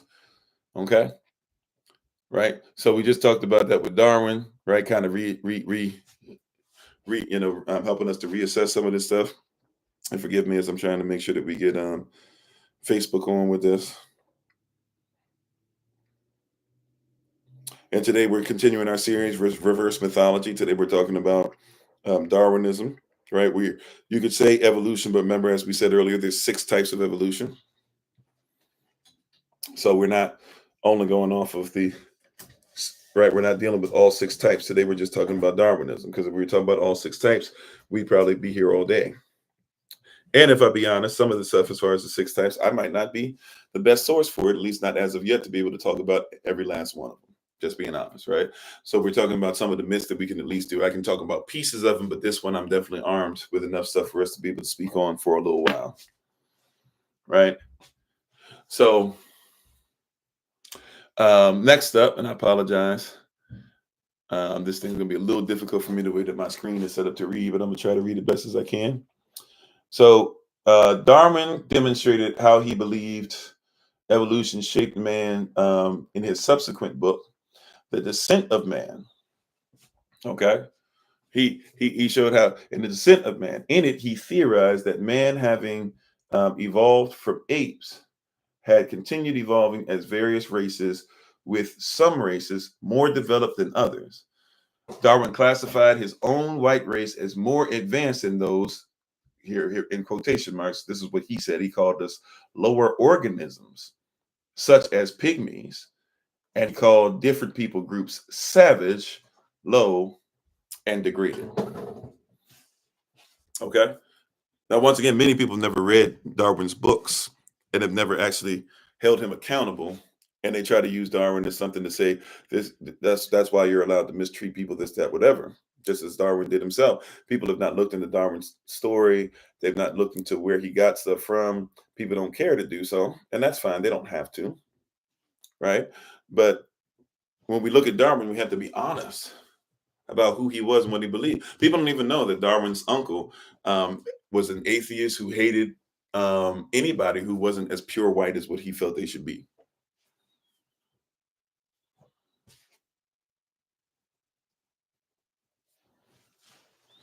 Right? But in this book, The Descent of Man.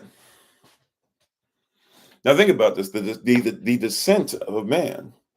I'm going to look up this definition for you real quick, because let's look up the worldly definition. Let's not look up what I'm saying. Let's not look up what we want to say Israel talks about it. Let's look up definition of descent. Right? The descent of man, an action of moving downward, dropping, or falling. The origin or background of a person in terms of family or nationality. So this book entitled The Descent of Man, another book written by Charles Darwin, is saying that we're going to speak on how man has fallen, or at least there's fallen. Remember, the first book is called what? The Origin of Species by Means of Natural Selection, or what? Or the favored races in the struggle. In the favored races in the struggle for life. So there's favored races.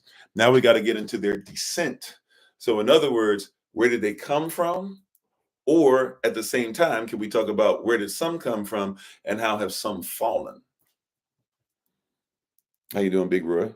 The hierarchy, come on, right? Even stuff like that in the Planet of the Apes. This is also off of a very evolutionary mind. The apes basically being black folk, by the way, right? And it being very scary, and it being a tale, kind of getting you. The reason why people are scared of this whole thing is because apes are basically your black people. And what happens if black people were to take over? And by the way, this is how the evolutionist sees the movie. The evolutionist sees the movie as apes used to be in charge. Human beings are in charge. What if apes were able to take back the power and humans were to pass away and lose their language and not know who they are? Well, right, and be the ones who are considered to be slow, and they were caged up. Well, just take ape out and put black, and take human out and put white. What if black was first, and then white came up next, and everything was there, and then all of a sudden black got power again, and white went into being subservient? They're just playing on it. They're not playing on biblical or Christian things all the time. Right? They're playing on the myth that what if what if we aren't the beginning of everything, even though you're not. It doesn't mean that you're terrible. It doesn't mean you deserve death or anything. How you doing, Reginald? Doesn't mean any of those things. It just means that there's a truth. Yeah, and they're going to reintroduce those things every few years or so. Right now, they got the new version coming out.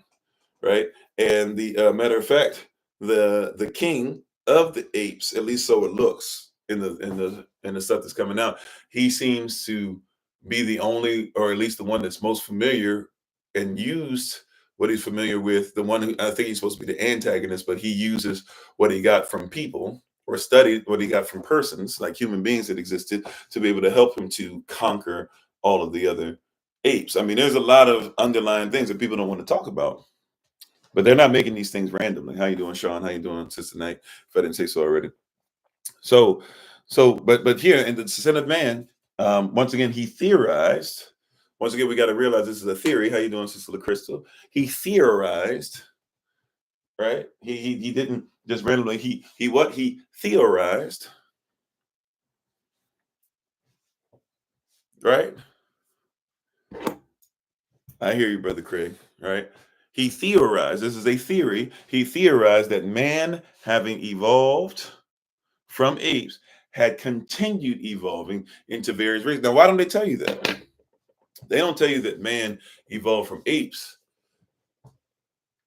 and he continued to evolve into different races or species. Why don't they teach it to you like that? Because what they have to teach, this is why, watch this.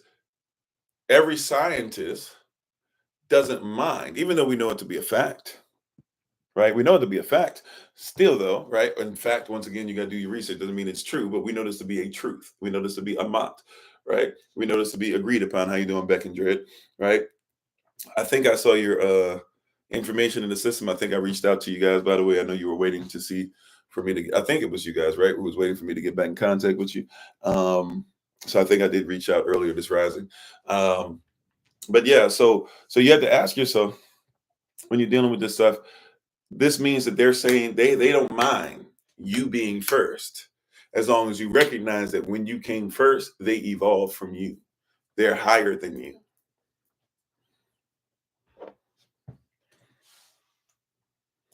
Right? They don't mind you being first. This is why scientists who can't stand you, this is why somebody who's the most staunch racist or whatever, they'll still say, oh yeah, y'all came first, but we evolved from you. Now there's some that'll lie and try to say they came first, but you can't have you come first and then black come out of white, right? But they'll admit, yeah, you came first, but we're higher than you in the struggle for life. I know this is difficult for people to deal with. We're not going to get the numbers we normally do or whatever. That's fine, right? I'm trying to show you something, that there's a myth out here. And if we don't talk about this, and if we're not willing to admit that the myth is there and that it's real, then, we're liars, right? Darwin wasn't the first to propose biological arguments for racism. What Darwin wasn't the first to present what? What did he present? He wasn't the first, to propose. What did he propose? He wasn't the first to propose biological arguments for racism, but his work, what he put out there did what? But his works fueled the most ugly and deadly racism. Even evolutionist Stephen Jay Gould wrote so he's an evolutionist himself. He admits it, but he even had to admit, even in his admitting and in saying that he believes in evolution, he had to admit biological arguments for racism may have been common before 1859, but they increased by orders of magnitude following the acceptance of evolutionary theory.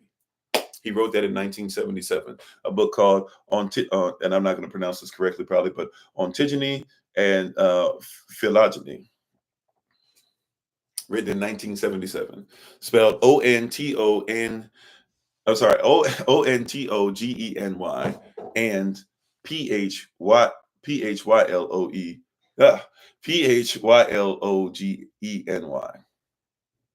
Right? You can go read these things for yourself. People be saying we just making stuff up.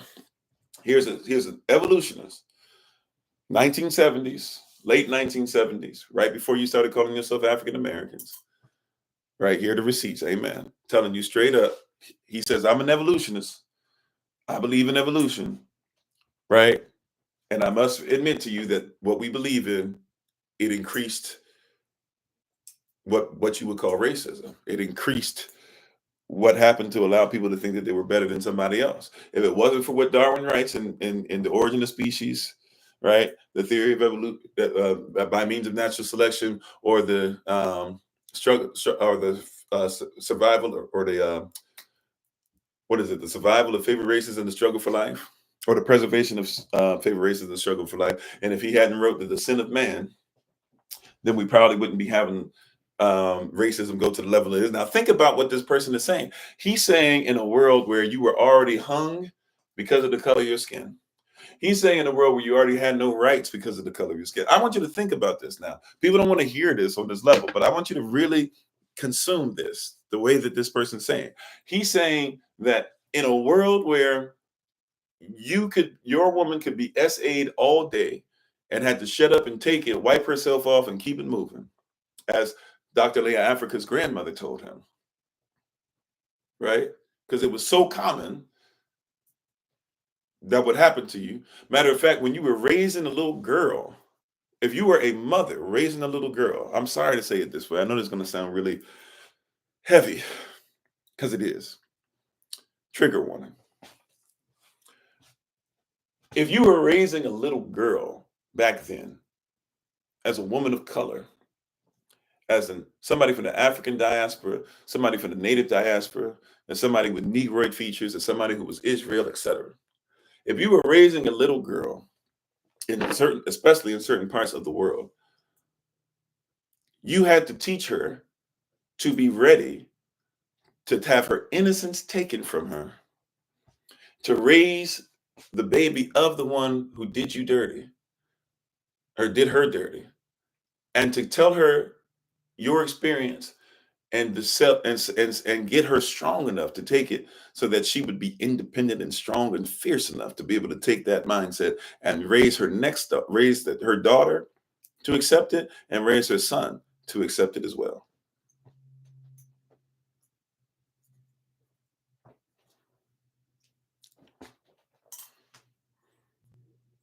You had to raise her like that. How you doing, Mad Trucker? It's hard, but it's the truth. That's how they were raised. This is why we have so many issues that we have now. We're very violent in how we go at our sisters. You know why? Because all we did was breed when we were allowed to breed them.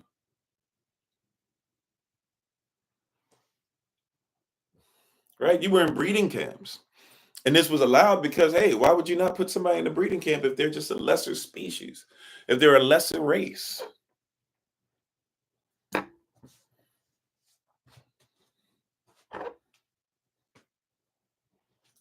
Right? If they're a lesser race than you, why would you worry about it? So men were raised in reverse. They weren't raised as protectors.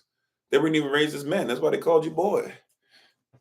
And the boys were set loose on the little girls out there that were just supposed to be property. All of them were property.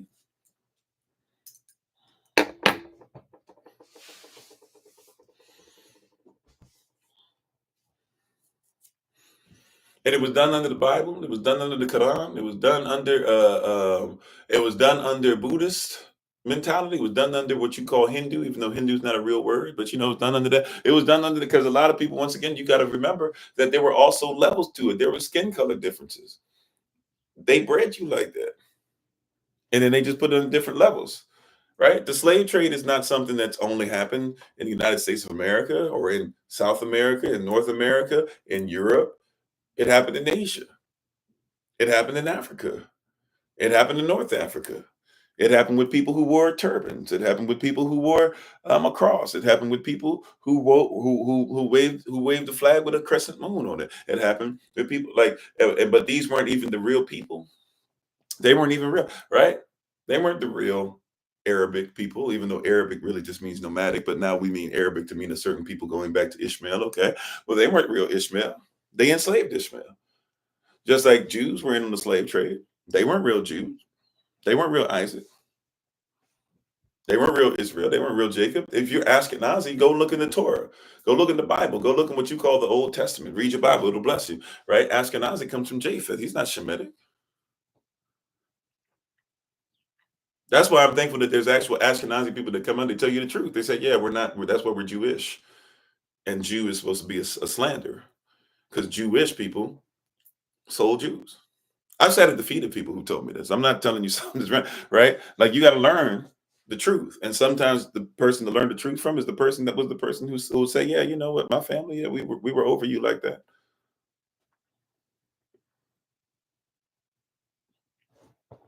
I appreciate them telling the truth. It hurts.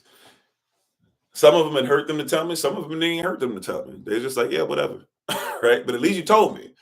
I'll take a, it hurts when you say it, but at least tell me.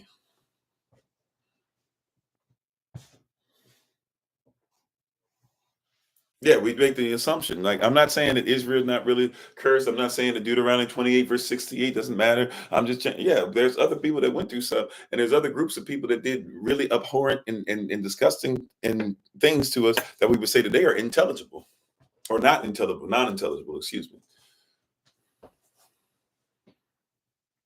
Right. But even a staunch advocate for atheism has to admit atheism led to way more racism. Think about that. In an era to where chattel slavery was just the norm, it picked up after Charles Darwin started writing his books.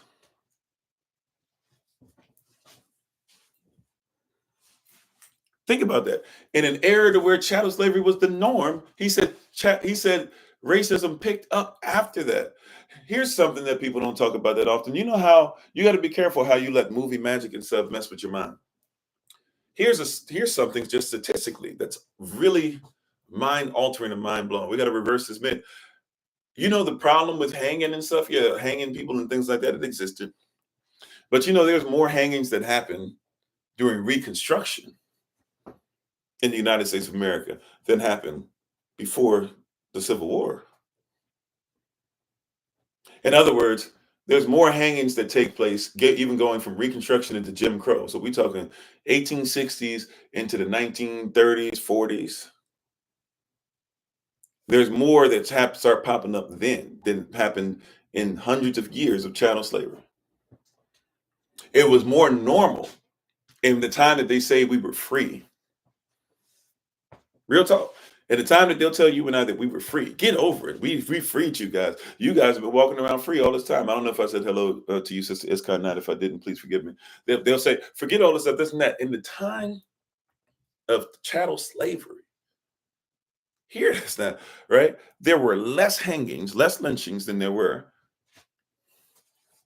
from the 1860s to like the 1940s. It was more commonplace for us to see something like that then than it was during the time of chattel slavery.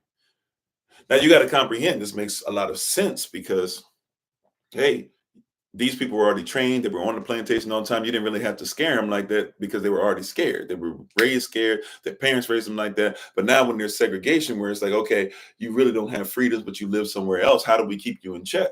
Well, we got to do stuff like Tulsa, like what we did in Tulsa in 1921. You know, you dropped the bomb on me, baby. You dropped the bomb on me. And look at what GAP Gap and the Gap Band comes from. They got to do stuff like that. They got to do stuff like Rosewood, Florida. Right? They got to do stuff like Wilmington, North Carolina. By the way, if you go to Wilmington, North Carolina, still to this day, the place to where they bombed the paper press where they made the news, the printing press where they made the newspaper and everything there, that place, that lot is still empty. Right. This is why you got to do stuff even after what you might call, even though some of this started during Jim Crow, but even after Jim Crow, where, you know, they still were going into Black neighborhoods in Alabama. Right. What about Tuskegee experiments and stuff? But also in Alabama as well, where they would go in there and they would have families that couldn't read. They would have them sign with an X a document saying, oh yeah, this is just something to help your children. And then when your girls got up at age where they could go ahead and have babies and started having a period, they would snatch your girls up, they would take them to the hospital, they'd make sure that they couldn't have babies anymore. How you doing, Minister Moselle? Hopefully all is well. Right? You hear what I'm saying? Like, these are the things that are there. And this stuff started popping up more after chattel slavery, even though chattel slavery by the 13th Amendment still exists. But people think that chattel slavery ended in 1865. That's why I'm saying it that way. But we know that if you just look at the 13th Amendment written in 1865, that chattel slavery still exists. Right? You just got to arrest somebody first. So anybody arrested, and then who's the highest percentage of people that are in there? Right? The people who are only 13%. Who's the highest group of people by number in there, even though we're only 13% of the population still, right? So, but this is due to an evolutionary mind. Now, you must recognize, therefore, here's something that people don't want to talk about, because this is, it's mythical to think that science and religion are separate, or at least what you call religion. Religion, by the way, just means what a legion of people repetitively do over and over again, or what somebody is bound to over and over and over again. So science and religion are not different, because you have to have faith in a lot of stuff that they're calling scientific, right? Because once again, this is a theory. So by faith, you work this thing out to be able to get the manifestation of oppression that you need, right? How you doing, Mad Bear? So, but these are but watch this. Let's go a little deeper. Charles Darwin was a preacher, right? That's what he went to school for. Charles Darwin was somebody who wrote many different religious theoretical sermons or discussions concerning how white people are up top and everybody else is on the bottom, continuing the Linnaean doctrine that existed before him, prior to him. If this is the case, then Charles Darwin, when he's speaking on these things and writing these things out, he's simply just preaching to those who have the religion of white supremacy, or what is called white supremacy, right? That's all he's doing. This is a religion. How you doing, D? This is a religion. He's preaching the religion, the religiosity of white supremacy. That's it. I know you don't want to hear it that way, but that's it. He's preaching the religiosity of white supremacy, right? He's preaching the religiosity that there's a struggle for survival of favored races, right? Right? Favored races must be preserved in the struggle for life. Not even by natural selection. He's saying by natural selection, but if you're talking about preserving something, right? If I were to put something in a can, if I were to can something and put it inside and then put something to preserve it, that means that I'm doing things on purpose to ensure that it's preserved. Right? That does that make sense? Does that make sense, right? That if I'm putting something inside here, I'm going to pickle something and I put it inside here to preserve it. I'm going to let something turn into wine. I'm going to put it inside and I'm going to put it inside to preserve it. That means I'm doing that on purpose.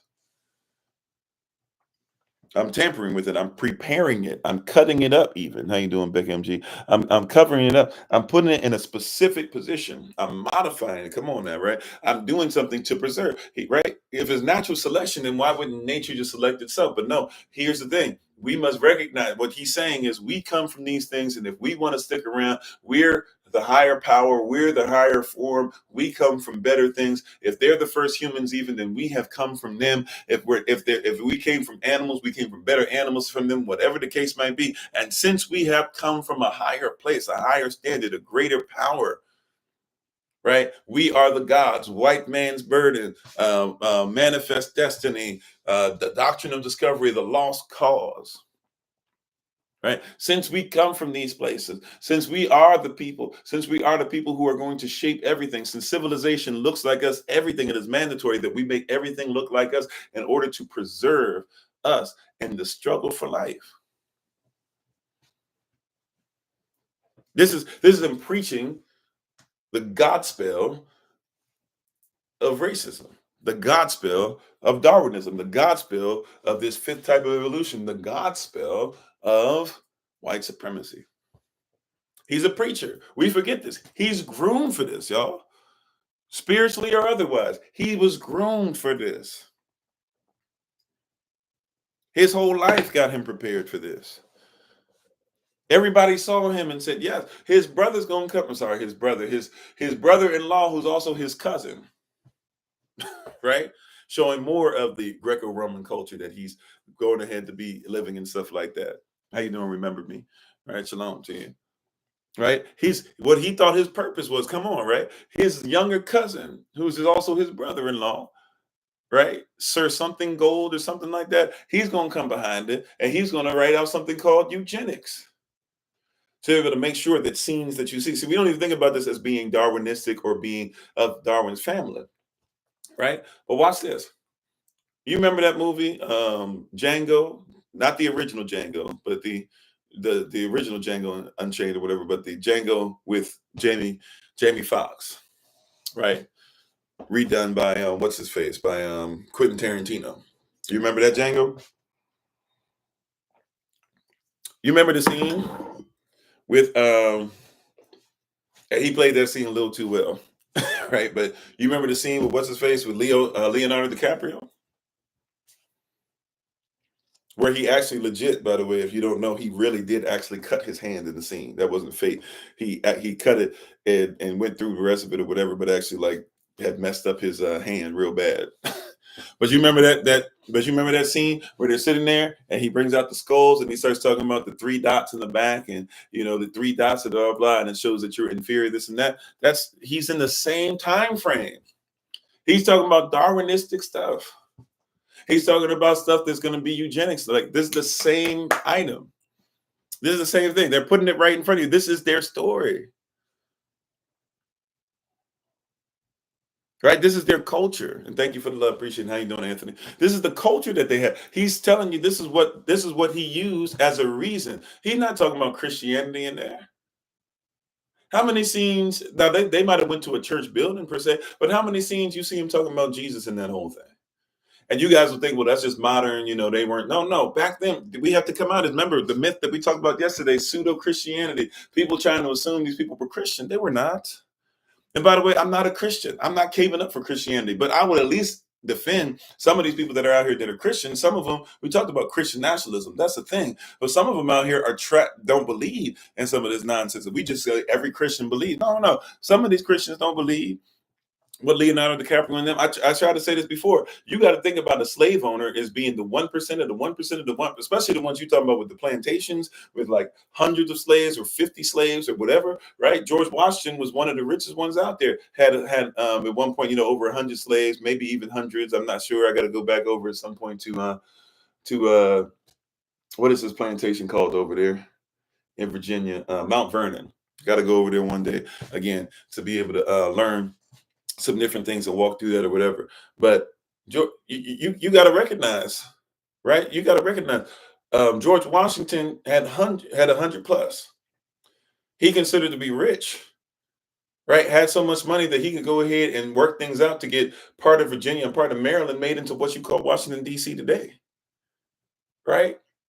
He's the 1% of the 1% of 1%. He's as high as it gets as far as money, just about. There's very few people that are on his level as far as finances, outside of the King of England himself at the time, right? Like, it's very rare that you get to somebody in life who's on George Washington's level. Some of these people you think are rich now aren't close to what George Washington was. Not everybody lived like that. We make this weird thing that everybody did. They had to be taught over time. And George Washington was not a Christian. He was a deist. He believed that he was going to form into a god. Do you not know that many people who believe that they're gods is just another form of evolution? Oh, I know you don't want to hear that. Elohim, for many people, you don't believe. See, this is why you guys, even when you get into this whole, well, Utah is actually where Kemet and Israel was, and the Grand Canyon was in Kemet and stuff. No. Kemetic people traveled all over the place, and at one point, the earth was Pangea. It was all one place. So when you're talking about pyramids, the biggest pyramids are not even in Africa. The biggest pyramids are not even necessarily always in South America. Matter of fact, the biggest pyramid in North America is in Illinois. Right? But you're listening to people who are coming from a thing where they believe that Joseph Smith was right to say that white people were Israel. They said that Israel, therefore, the white people in Israel were from Utah, right? And when they made their religion over there, even though they off Joseph Smith, that should show you something about the religion. The people that followed him said, "We're going to take you out." Right? But people still try to uphold that thing and say, oh no, the Israelites were really in the United States of America and they really were over here and this and that. And they believe that Elohim was somebody who was what? They come from a group of people, of family members of a certain diaspora that believe that in evolution. So they believe that Elohim was actually an alien from somewhere, did so well in the spirit that spiritually he evolved into Elohim, and he took a wife and had a bunch of spirit babies, and so the spirit babies came there. And so if you fought with Jesus instead of the devil, when he lost, all of them, those people devolved, descent, right? The title of the book. They descend into what? They descend into people with no body. The people who ascended with Christ as he ascended, they are people who you consider to be white and delightsome. And then the people who were in the middle, right, who didn't fight and were cowards, the more cowardly they are, the darker they became. The less cowardly they were, the lighter they became. So if you were dark skinned, you were somebody who's a coward. This is evolutionary, right? Charles Darwin is preaching a doctrine. He's preaching a spirituality. You don't want to talk about it that way, but they've literally manipulated spirituality to get us to a place to where we think that dark is coward. Dark is scared. Dark is stupid. Dark is slow. Right? Don't grow out your hair and show your locks, because if you show your locks, it's a sign there's something wrong with you, right? Don't be from Fiji and show your natural hair. Flatten all your hair and stuff. Don't show that Fiji fro you're supposed to have, because that shows that you are not smart. You're not civilized. Don't talk about Hawaiians being people who have color. Don't bring out the fact that we have paintings of King Kamehameha and his royal family and what they look like. And don't bring out that these people therefore had to be lightened, not just with skin cream. They had the color bred out of them, so that you'll respect the Rock, who's black and Polynesian, and yet will never tell you, and most of his stuff, unless somebody brings it up, because it made him look bad. WWE didn't bring out until recently, more recently in time. They were trying to tell you, oh yeah, his father was black, like that. They wanted you to know just enough, but for real, they weren't recognizing. Look, he's Samoan, and even in that, he sounded as white as possible. What black person, what Polynesian person even do you know that says Rudy Poo Candy? You know what? What Polynesian you know talk like that? What black person you know talks like that? He wasn't supposed to be black. What black person you know talks about, well, you know, the Rock says that this and the Rock says this? What black person you know comes to town talking about, finally, the Rock has come back? What black person talk like that? What Polynesian you know talk like that? He wasn't even supposed to be you. He didn't even like himself. Look at his movies. And all his movies where he got children. What color are his children? What color is his wife?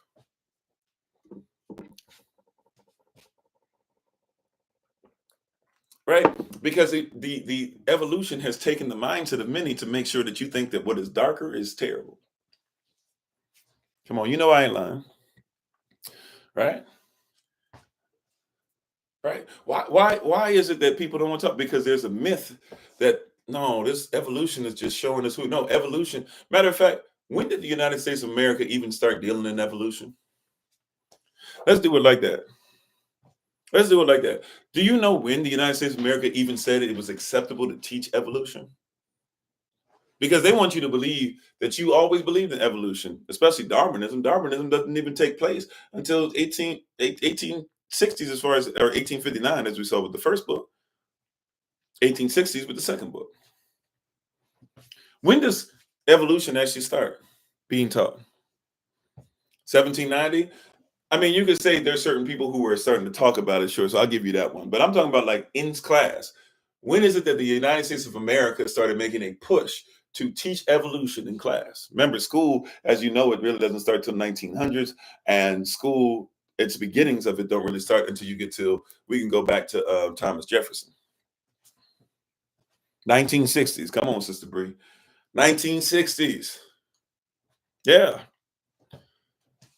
It came due to the fact that Russia, supposedly, because both sides was probably lying a little bit, but supposedly Russia made it to space. Right? That recent. Supposedly Russia made it to space in 1960s, right? Sputnik. Was it 50s or 60s? I think it's 60s, late 50s at the earliest, right? So the space race, Russia makes it to space. They made it up there. They say, what is Russia doing? What is Russia doing? What does Russia believe in? What is Russia doing? They say Russia teaches, and somebody who believed in evolution said, well, one of the things Russia's doing is that they're teaching evolution. They're not teaching, creationism. They get that myth. And by the way, that's not even a myth. That was reality, right? Remember Joseph Stalin coming from evolution, right? So you're seeing that take place over there. They say, oh my greatness, what are we going to do? I know. Let's make sure the children are taught evolution. From the 60s on, big push towards evolution. See, in your mind, watch this. Now, so it's weird that the person who will fight for the United States of America fights for the United States of America and doesn't realize that even if you weren't a Christian, you still believed that in creation. Now, evolutionary mind was starting to take place, but you believed, you were taught creation in school. Wasn't until the 60s you weren't. Right? They didn't take prayer out of school before evolution got put in there. Prayer wasn't a threat. Prayer still isn't a threat. You telling me somebody going to school and praying, unless it's a threat, unless it is, if it's a threat, who is it a threat to? Right? If prayer is such a threat, it's always interesting to me, right? Don't talk about women's rights and women's babies this, and don't talk about sex and all that. Why is this a threat to people? That people would say you're a male or a female in school? Why is it a threat that somebody might say that prayer belongs in schools? Why is that a threat? Who is it a threat to? Who do you serve? What do you follow that's so threatened by prayer? You got to ask yourself, right? What are you threatened by? Matter of fact, here's a wild part for you. This is why the gladiatorial stuff, you got to see how this stuff works together, right? We talked about some of the gladiatorial stuff and the Greco-Roman stuff already in the series. One of the only places that people can get away with prayer, even if everybody don't believe, I think it's actually bad to do this as far as to make people feel pressured to pray in a sports team. But one of the only places you'll see everybody pray is on the field. And so their only thought process of God or gods or deities or spirits or whatever is just, hey, when we play sports, God just protect us and make sure nobody gets hurt. Not when we eat, not when we're talking, not when we're going. Matter of fact, the same people that'll pray in the field are the same people that are cussing everybody out the whole game. But at the end, everybody get on their knees. All right, we're going to pray. Right? So who does it threaten if you pray? You got to ask yourself that. Why are you threatened by prayer? Right? It will outlaw it the same way that you want to outlaw somebody telling you what to do with the woman's body. I would, even though once again I don't believe in it, I would say that I would say by using your own thought process that protecting the woman's body shouldn't be put on the same level as somebody praying, unless you believe that there's power in the prayer. That's why I say all the time, it's bigger than what we think. It's a spirit attached to this stuff. Right? Somebody's preaching religiosity when they're preaching this stuff. All right, we're almost home. All righty. So what did Charles Darwin say about the races? See, I love it when we just we receipt led today. Praise Yah. What did Charles Darwin say about the races, the species? That's race and species, interchangeable. What did Charles Darwin say about it? Charles Darwin was notoriously ambiguous in his remarks about the relationship between human evolution and biological race. He stressed the original unity of the races, yet he also helped to popularize the notion of racial hierarchy, filling the gaps between the highest anthropoids and civilized Europeans. Time out. Now, this is when people they try to mess with your intelligence. They think that we low intelligence. Time out. You ain't gonna feed me cognitive dissonance, double-mindedness, etc. You can't tell me that his book is literally saying that you got to preserve favored races and that certain men have descended, right, as others have ascended in evolution. And certain races must be preserved. You're not going to tell me that that's what he said out of his own mouth, out of his own book, penned by his own hand, and that you supported it. And now you want to tell me, well, we're just kind of taking his stuff out of pocket. He was ambiguous with his remarks between relationship between human evolution and biological race. He was ambiguous. He didn't really just straight come out and say that, yeah, if you're black, you're worse off. Yeah, flag on the play, right? You're not right. He didn't just say, if you're a black person, you're just, you're deep, you've devolved, or you're maybe the first thing to evolve from apes, but we're better than you. He just said it by saying we got to preserve our race because it's favored. Right. But don't take him out of context. He never once said that he hates black people. Who you talking to? You know what I'm saying? Right? Like, who you talking to? Look, if one of my people come out here and say that every white person that ever exists is evil, I'm gonna call them out. It's that's evil, and that's a cowardly act. You're a coward because you don't want to go through the process of learning how to forgive and actually figure out who is worthy of your time and who's not. I'll call you out. Right? I'll call you out as being afraid, even. Maybe you're not cowardly, but you're afraid to see, are there white people out there that have any value? I'll call you out. But in the meantime, if I'm going to do that, then you're not going to play with me on the opposite side. Right? If you want me to be righteous on my side, you don't get to play stupid on your side. If you don't call out Idi Amin, then then I'm going to go ahead and I'm going to call out David Duke. Right? If you want to say, even though I don't think he's exactly what y'all are trying to say, but if you're going to call out Umar Johnson, which y'all say he's problematic and for many different reasons, fine. If you're going to call him out, cool. Hey, don't forget about what's his name, the Canadian professor everybody like to listen to, Jordan Peterson, when he tries to say that the West is the only reason why everybody has life, and that if it wasn't for the West, everybody would be well. Well, time out. Before the West came over, we lived longer than y'all live today. Somebody living 120 to 150 years in African history is not a miracle. It's a regularity, right? And it became an irregularity when you came and you stripped us of a bunch of stuff, including our pride and our eating habits. A Native American living to 100 years old was not a surprise. A woman being able to have 10 children and be able to keep all 10 alive was not something that was irregular, right? So if I've got to hold up and say, right, which by the way, I don't mind. My nation, my people, we should make sure that we have a moral standard, right? So we will keep ourselves in check, but keep yours in check too. Or if you won't, then I will. That's the reality, right? So Jordan Peterson got a lot of great stuff to say, by the way. Jordan Peterson has some stuff that'll change the way you think or change your life. But don't sit up here and lie to me and say that everything that the white man did got us to the place that we are. We should be thankful for him for everything that happened. Because if it hadn't been for him, we might still be in our own culture, know our own language, and not have to be going through this stuff now to catch up.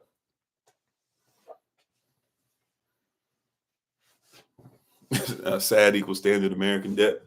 Yeah. Jordan Peterson talking about, well, when it comes to reparations, tell me exactly how much I'm responsible for. You got to give me the proper qualitative data. How about this? When it comes to reparations, right? Give it to the Americans. Americans are copper colored persons indigenous to the Americans. And give it to the Africans. If you don't want to go ahead and say you can qualify it, then pay for us to go home and give us the money that we had to. And give us the stuff that you stole. And give us the stuff that's in your museums. And give us the stuff. That's reparations, right? A lot of people don't know this. I'm going to skip over to something. I haven't decided what I'm going to do with. Oh, I don't know if this will fit on the screen. I apologize. I don't think this is going to fit on the screen, you guys. This is not something I actually intended to use here. It's actually something I want to study. Yeah, it won't fit on the screen. Okay. I'll have to use that another. Or actually, you know what? We'll come back to it. Maybe I'll be able to fit it on the screen a little bit. But yeah, but don't lie to me about who Charles Darwin says that he is. He is who he says he is. He is what he did. His actions speak louder than his words. Right? This is when people like Jordan Peterson, you become people who feign ignorance, and you're really cowards. Yeah, he doesn't want that number, right? That's when you feign ignorance, and I have to say you're either cowardly or you're somebody who's straight ignorant, right? I'll give him the benefit of the doubt because he does speak things that are somewhat righteous. But man, if you're not ignorant, then you're feigning ignorance, you lying, because at the end of the day, you can't tell me that we were better, that we as a see now watch this. He is better off because of what was done to us. So in his mind, hey man, why would you come against my fathers? My fathers are the reason why I can live to be 80 years old. Because George Washington, he lost his teeth by the time he was 30. That's why he had to rip the teeth out of his slaves' mouths. So if that's the dental hygiene that you come from, and that's the comprehension of eating that you come from, well then yeah, like you would look up big ups to the people that got you to where you don't lose your teeth by the time you're 30. I'm not saying that we never had to have dental work done, right? In our with our people. However, look at our teeth. They might be in somewhat bad positions compared to like what the healthiest are, but we have our teeth when we pass away. It wasn't until we got on their diet we started losing our teeth like this. Right. It wasn't until we couldn't afford certain things to eat that we started doing this. How you doing, Robert? Thanks for being on. Right. This is a new thing for us. It wasn't until I had somebody do dental work to where supposedly I was supposed to already lose all my teeth because they did some work that I shouldn't even done. Talking about they need to pull my wisdom teeth. Why would you pull out what y'all gave me? Well, everybody usually gets cavities and stuff back there, and it uses holes and they grow in weird and stuff like that. No, they don't. Right? You don't know how to. You don't brush your teeth and you don't eat well. Eat well, and even if you don't brush your teeth will stay in. Right. But this is a sermon they're giving us. This is their religion they're giving us. Last thing I have, and then I'll try to see if I can take a quick picture of what we're talking about. Is this the same thing? Yeah. Okay. So I apologize. I can't really read it that well, but I'll try my best. Give me a second. All right. So this is PMC Public Med Central. All right. Current developments in both genetics and neuroscience are raising them again. So by the way, if you don't get the background of this, what's basically going on with this is simple. At this point, in this part of the article, before this, they're saying that basically Charles Darwin's mindset and these very crazy, eugenical teachings and things of that nature have not only permeated our society, but they're actually starting to come back just in different ways, covered up. Okay, so that's where we are where we got to this point. Okay, so it says this: current developments in both genetics and neuroscience are raising them again. However, clothed in modern language, the biological sciences are becoming re-racialized and resexed. Distinct population groups, not rate, or distinct population groups, not races in the biological sense, do, after all, show reliable variations in gene frequencies, some of which are associated with known disorders such as Tay-Sachs disease or cystic fibrosis. And there are small but robust differences chemically, anatomically, between the brains of men and women, although nobody has any real idea what the implications might be. A recent essay in Nature even argues, so literally a magazine called Nature, a recent essay in Nature even argues that it is time to reopen the untouchable question of racial and gender differences in intelligence, or rather its ostensible surrogate measure, IQ. Okay? What is this telling us? This is telling us that right now in science, the debate is basically going right back to the same thing. It basically was always the same thing, but hey, they had to act like they had to back off some. They had to say, okay, like, civil rights and this and that. We'll still leave some of the stuff in the textbooks. We'll still hint at some of this stuff. We'll even set stuff up, but we won't quite. Yeah, I know, man, right? Crazy, right? And my wife, she knows some of these words better than I do. So she probably even got a deeper comprehension of what I just read, right? And babe, if you feel like some of this stuff is something you want to talk on or whatever, feel free, it's open or whatever. If you want to come over or whatever, and we'll just listen to what you got to say. I don't know if you have something, but I know, or maybe something you want to give me to talk about, maybe for Q&A on Sunday or something like that to bring back up. How you doing, Frog Lobe, and everybody coming on? But these are some things that you have to recognize in the language, right? So they're telling you what current developments in both genetics and neuroscience. So the way your brain works, the way your nerves and everything work too, but the way your brain works, neuroscience, and what and how and who you are, genetics, right? I covered it well. Okay, thanks, babe. Right, and who you are, right? And neuroscience are raising them again. They're saying we're bringing this stuff back up. However, clothed in modern language. This is why you got to comprehend words. This is why we must study law. This is why you have to know the law greater than the scribes and the Pharisees. You're busy going to the doctor, and the doctor's pulling out some words, and you don't recognize what's going on. And they're really just saying, because you're black, we won't do. Right? Not only that, it says the biological sciences are becoming re-racialized. So, right? So, hey, if you're black, you're not as great and blah, blah, blah, whatever. If you're white, you're better in this. Right? If you're Irish with red hair, you feel more pain. If you're a black woman, you don't feel as much pain. Right? If you're a black person, you're going to be usually predisposed to being angry. If you're a white person, hey, if you're angry, well, what's making you feel like that? What are you eating? Right? It even mentions cystic fibrosis, right? Didn't it mention that? Tay-Sachs disease? Yeah, or cystic fibrosis. Who deals with more cystic fibrosis by percentage than any other person on the planet? Who? Who does? See, even when you hear these terms, you don't realize that it shows that there's still racism. Not white women. Nope. Black women. Now, women obviously dealing with, they don't call it cystic fibrosis for us, right? But men get that as well. It's just different. But black women, right? By percentage, way more. Matter of fact, there's some people that will tell you it's in the 90s. I think the stuff that I've seen the most on average seems to be about 87 to 89%. Women in general deal with cystic fibrosis, by the way, right? More than anybody, yeah, right, obviously. And especially, by the way, sisters, be careful. Look, I know some of you, unfortunately, you've listened to the doctors already. And it is what it is. We're praying for healing and recovery as much. If you can keep any part of your body, please don't let somebody cut it out. How you doing, Nurse Betty? Right? Any part of your body, especially your womb, especially your ovaries, right? Like, especially that. There's other things, and forgive me, right? I'm going to try to say this as delicately as I can, because I know that they've been in this subject matter today. I'm surprised, to be honest. I know people been trying, and they've been waiting to try and, flag this and restrict it. So I'm going to try and do my best to curb this as best as I can. But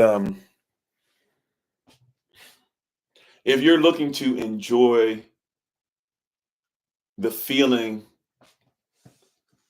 of a relationship one-on-one with your spouse in the bedchamber,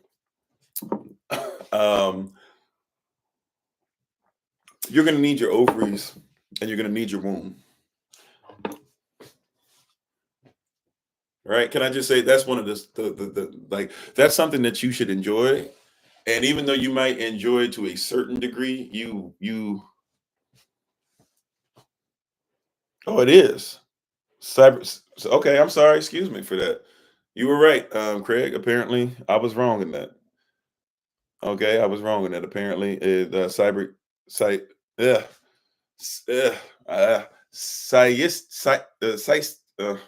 Cystic.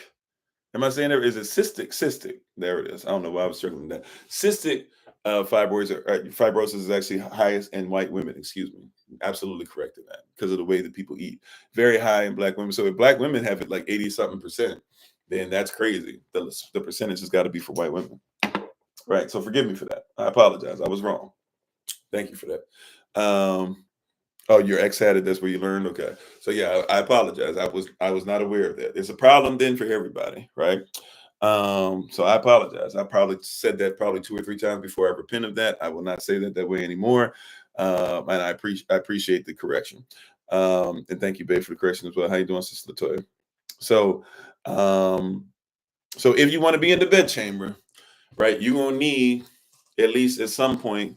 If you don't have it, it is what it is. We're praying for you. It doesn't mean you can't have any pleasure, but I'm here to tell you there's things they'll just take out your stuff and they'll say it's because you have a cyst, and we got to get rid of the cyst.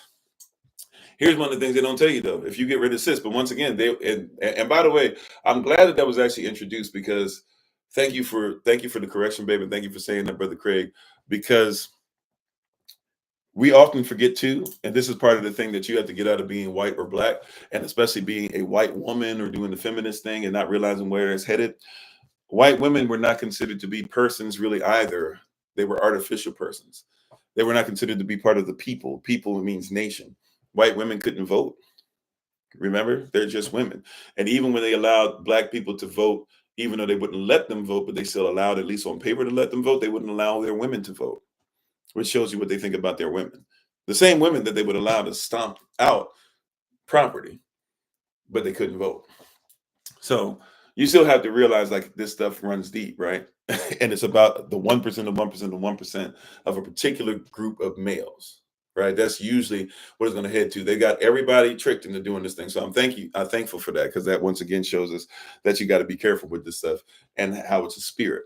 Okay. That being said, right? Uterine fibroids, stuff like that. Yeah. So that being said, when they'll even have women remove pieces of their bodies, they'll do this with men too, just not on the same level, right? But they'll have you remove pieces, even if it's not the whole thing. They'll remove part of it, and all right, but sometimes just remove all of that, right? That's in you as far as reproductive organs, and they don't even tell you that a lot of times the cyst is going to come right back, because the cyst is not coming just because the organ is there. The cyst is coming due to the fact that the body is out of line and that you're eating certain things.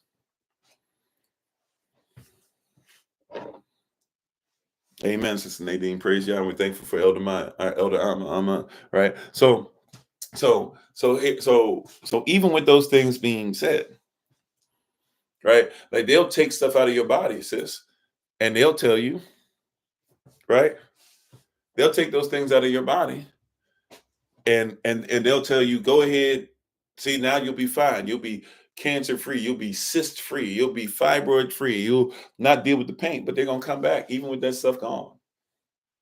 They'll come right back, because they aren't there due to your womb is not the problem. What's happening to your womb is the problem. Amen. That's why it's called a practice. They just be taking things out to see what'll happen. Yeah.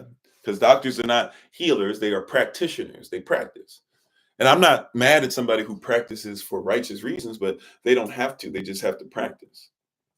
They're not supposed to heal, because healing is against the law. You can't cure anything. If you were to be a doctor and say you cure stuff, they'll take your stuff off the wall. They'll take your they'll take your permits from you. They'll take your license from you. They'll take any kind of qualifications that you've gotten, and they'll say, thank you very much. You can go ahead and live the rest of your life in obscurity. Right? They will literally remove what's in you and then say, hey, that's going to help you. But they didn't tell you that you won't be able to feel the same stuff that you should be feeling when it's time for you to express yourself, moan, whatever, because you feel great in the bedroom. They didn't tell you that that's going to start to go away. They didn't tell you that your drive for being, sought after by your husband will go away. They didn't tell you that at all. They didn't tell you that there's something. Now, please forgive me. Somebody gonna have to tell me what it is, babe. If you're still on, can you tell me what this is? Where it's something called, like, I forget what it is. Where basically, like, because you lack a womb and because you lack the ovaries, everything in you can actually start to come out. They don't tell you that that's actually some side effect that some women have. Did you know that? Some women actually, the stuff starts to come out, because your body's designed specifically to have that stuff in there. So if there's nothing in there, I forget what they call it though, right? You said you get hit with toxins from every angle that cause all sorts of problems, and they try to fix it. Yeah, but I forget what it's like, bottom out, or it's something like that. Your floor or something. It's some kind of symptom, but it's something that's there. Like literally, sisters will get there, go in, and they're saying, oh yeah, they'll save you and make sure you have the stuff we take, and then they don't tell you, like, your stuff can actually start to come out.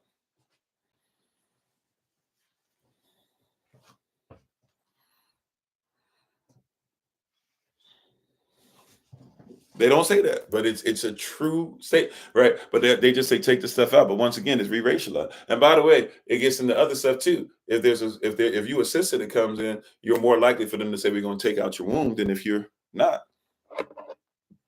Now I'm talking about diaspora wise. If you're a sister of our diaspora, if you're a child of our diaspora, they're more likely to say take it out than they are for somebody else. Right? If you're somebody that says that you're in pain, they're more likely to say, why is she in here, man? She doesn't even give her a placebo, or just tell her this and that. Right. Matter of fact, they're more likely to not tell you something as simple as what I'm doing right now, drinking water, right? Just going like this. Many of you, when you're dealing with your fibroid cyst, your body is dehydrated. Naturally, your body is already you're losing a whole bunch of water just in certain organs. Like your liver gives away a certain amount of water. Your organs give away, your heart gives away a certain amount of water, dehydrates, right? Because they're working, right? If you were to exercise, think about it. If you were exercising, right? And you exercise for 3-4 hours hard, right? Even though it would look weird, but it wouldn't be beyond the pale of reasoning for us to go, oh, wow, you got salt coming out your body. Right, like to the point where sometimes, like when I was younger, you could actually literally see salt coming out of my body, like SEE salt. You could literally see salt, right?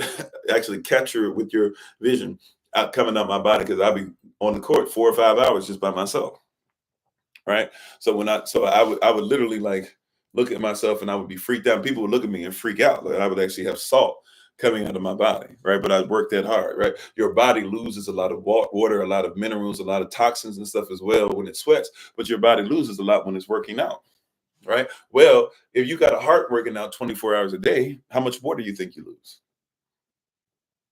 right? If you got duodenum working out all the time, how much water do you think it's losing? If you have a liver working out all the time, if you have a prostate working out all the time, if you have an ovary working out all the time, right? You're losing a lot of water, right? Which is why you should have a lot of fruit for H3O2, and of course water, H2O, as much as you can, right? But yeah, you're losing a lot of water. Well, why don't they tell you a lot of times when you come in for your fibroid cyst, right? Even if you know that's what you have, why don't they tell you when you come in, instead of saying, oh, we got to remove it, we got to take this out? A lot of times they just need to give you some water. You're having a really bad headache, right? You're getting woozy, you can't stand up straight, you're passing out, you're having a really bad headache, or just pain in your body. Your body's dehydrated. It's working overtime because you got this fibroid and you feeding off of your body as well. It wants water too, right? Like you're dehydrated,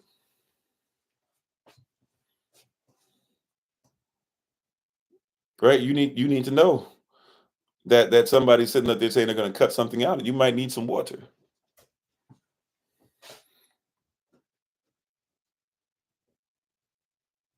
right? You need to recognize this stuff, because other people are not going to look, for this the way that you are looking for it. You got to know this about yourself and about your body, right? You got to recognize this. So um so you're coming in and you're saying all this stuff and you're frustrated, this and that or whatever. Somebody might need to give you somebody might need to give you some water, right? Keep you in the dark a little bit, let you lay down and rest. Stop trying to get up and figure out what's going on, because if you get up too soon because you're dehydrated, your brain, by the way, is dehydrated as well. Like a lot of people who have concussions, to protect yourself from concussions, one of the greatest things you can do is make sure you're hydrated, because your brain will shrink. And if your brain shrinks, it means the space between, right, your skull and your brain is supposed to be somewhat close to each other, right? So that, right, like if you're wearing a helmet, for example, those of you, like if you spar and you put on a sparring helmet, right? Like my son has a sparring helmet, right? Uh, Matter of fact, let me go grab it real quick.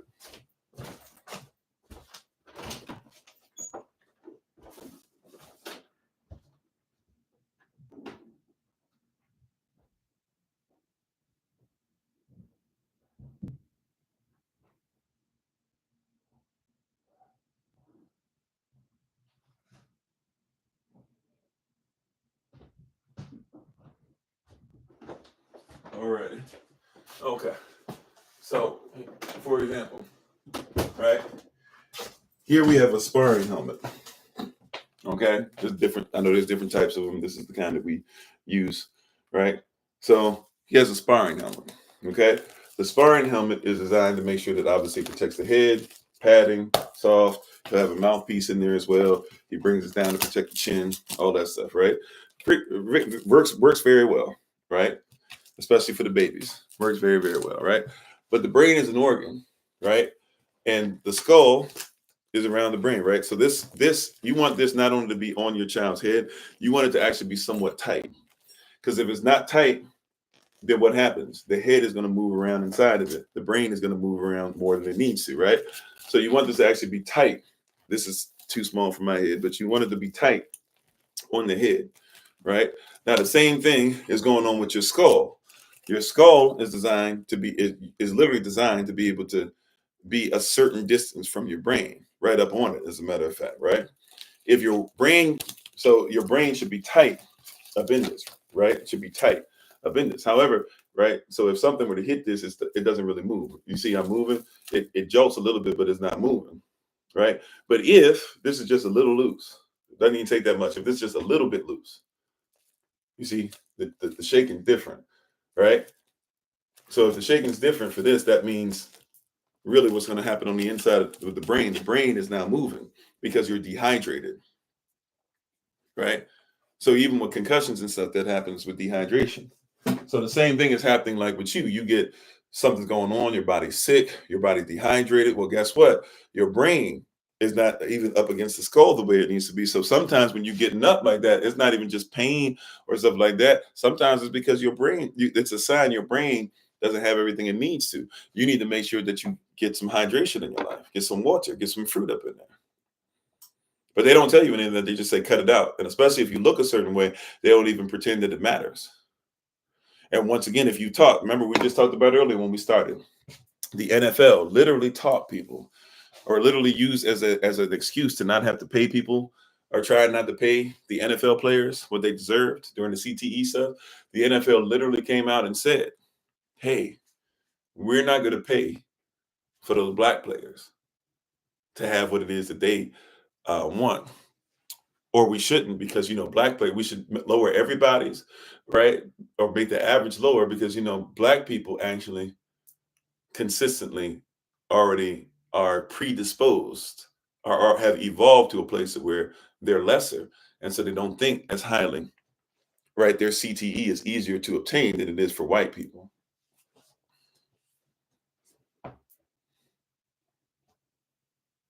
Right? That's all they had to say. And they used that as an argument for years. It wasn't until 2021 that they had to finally stop. You said when you show up to the doctor, ER, to get angry at you and leave you to suffer. Yeah, especially if you say you're feeling a certain way, or why am I feeling like this, or whatever. Because you're just supposed to come there and suffer. How you doing, Alonda? Thanks for being on.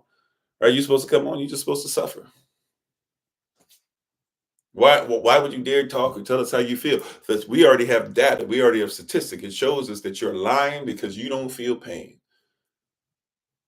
Right? Didn't we already do what we needed to do? We removed your organs, we removed your stuff, we removed your breast, we removed your buttocks, we removed this, we removed that, we took off this part of you, we took off this appendage, we did those things. How can you come back and tell us that you're still in pain? Right? But let somebody else say it and they're in pain. This is all coming from Darwinism. This is all coming from Darwinism. As much as you don't want to hear it, you might not want to receive it, whatever. This is coming from Darwinism.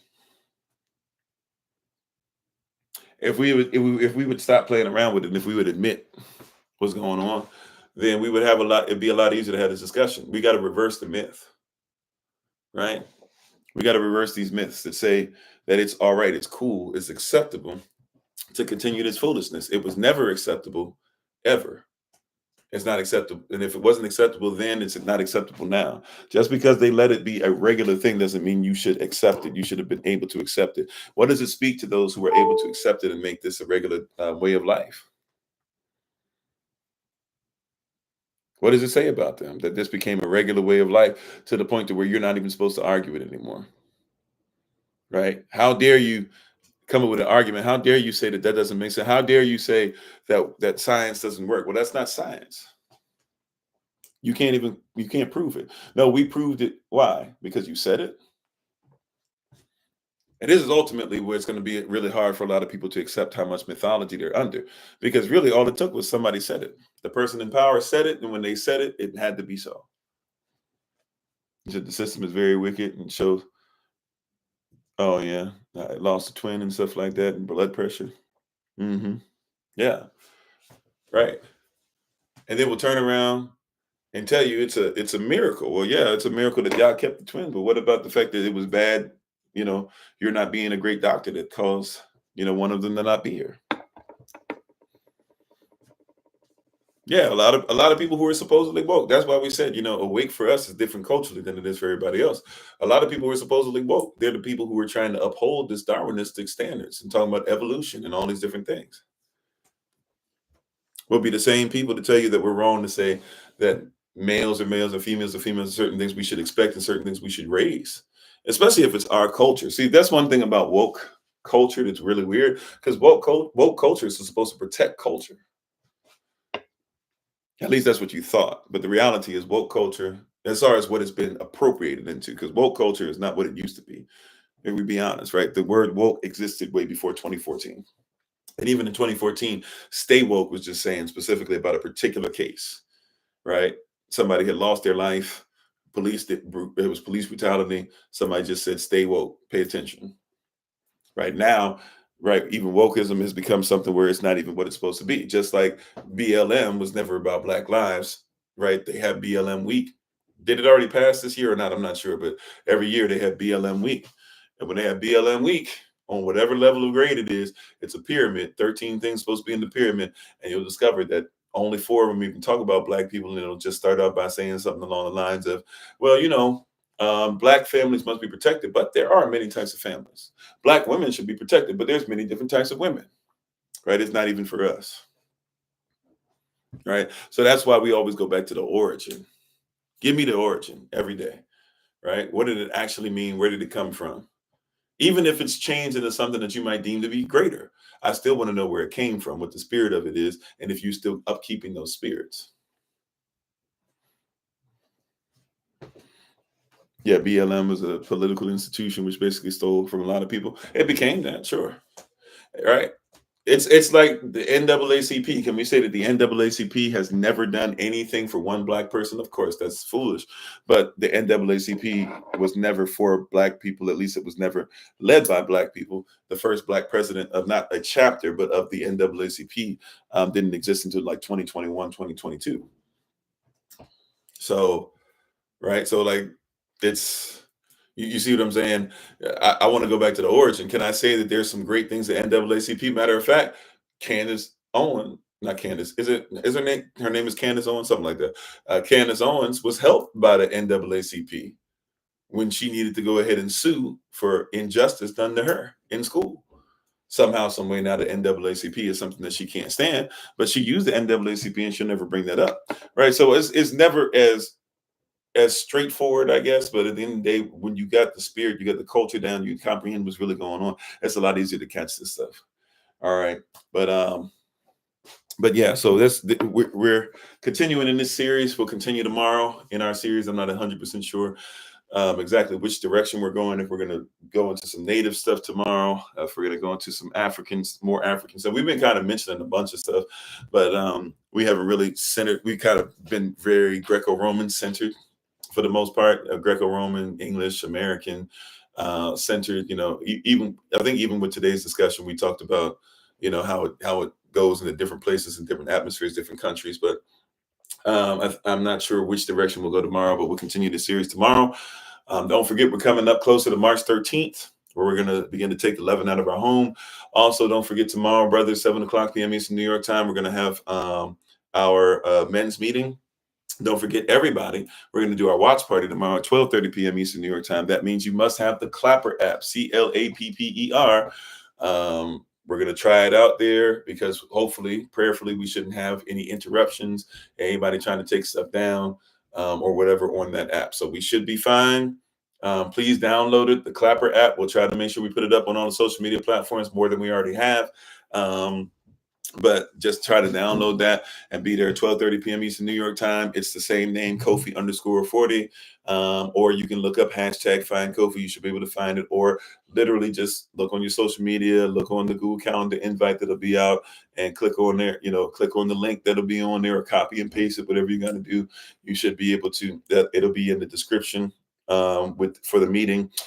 You should be able to just do that and be part of it, and hopefully we'll see you at that time. We just switching it over because TikTok is always looking for any excuse to take us down, and when they can, they do so. So it's just easiest to just flip over to Clapper and do those, and that'll be at 12:30 p.m. Eastern New York time. We'll be doing Lord of the Rings watch party. We'll do about an hour or so, and then we'll stop and chat, and then we'll do another hour or so. So we'll be doing this for weeks because there's 3 of them, right? So we'll be, or the first 3 that came out in the movie theaters, the 3 books. We'll be starting with Fellowship of the Ring, then eventually go to the Tale of Two Towers, and then we'll look at the Return of the King and talk about the mythology and things like that a little bit afterwards. Okay. So thank you all. Also, too, I'm really late on getting back to you guys who want to be part of the prison ministry piece that's coming together. I promised you I would give you something by Monday. I have not. So I will make sure that I reach out to you guys and we have a new day. We might have to do Saturday again. But I'm trying to figure out a time or how we can make it work, because we have people that are coming over from the English side of things across the pond, and also here. They stayed up really late for us last time. I don't want to always have it to where they have to stay up really late. So I'm trying to figure out a day and time to make that work for us.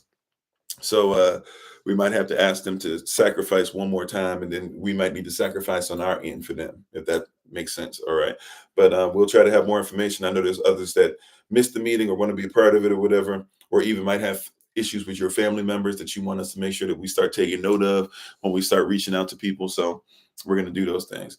Once again, Soul Alchemist, you have to have the Clapper app. That'll be tomorrow at 12:30 p.m. Eastern New York time. So you're in Georgia, I believe. So that'll be 12:30 your time. It'll be, forgive me. So 12:30 p.m. Eastern New York time. You have to have the Clapper app, CLAPPER. We'll make sure that it's on our different social media platforms. If we have your info, you should be invited with the Google Calendar invite. If you don't have it for whatever reason, if you have our number or you have my number, even specifically, you can reach out to me and just say, hey, can you give me the Clapper info or whatever? And I'll send you the link, share it with you, whatever. If you don't see it, especially if you don't see it by the time we hit about 12 o'clock p.m. or so tomorrow. But yeah, so just we look forward to seeing you guys. We thank you guys for being on. We appreciate you. And brothers, we'll see you tomorrow for the men's meeting. There will be the Q&A, our normal Q&A every 10 days or so. We try to make sure we open it up for Q&A. So this Sunday will be Q&A for us at on our live session. Tomorrow we'll still be in the same series. This Sunday there will not be at 2 o'clock p.m. Eastern New York time. This Sunday there will not be the When Life Happens. It's every other Sunday now. So not this Sunday, but the following Sunday. Okay, so not March the 3rd, but March the 10th. You should have When Life Happens again. And then this Sunday as well, ministerial staff, don't forget 7 a.m. Eastern New York time. We're going to meet up for our prayer. All righty. Okay, I think that's about it. I think that's about everything. Pray for us. We'll be on the road. Oh, I'm sorry. Don't forget your intermittent fasting. Excuse me. And tonight, when you come on Kofi_42, it'll be on TikTok only. I will not be on YouTube at all tonight. It'll be on TikTok only. We'll have the music playing, and come in and make your petitions made known. All right. So our prayer and fasting, that'll be will be on tonight at 8 o'clock p.m. Eastern New York time. And when you come in, just the music will be playing, and you just make your prayer requests made known. We'll go from like 8 to 8:30.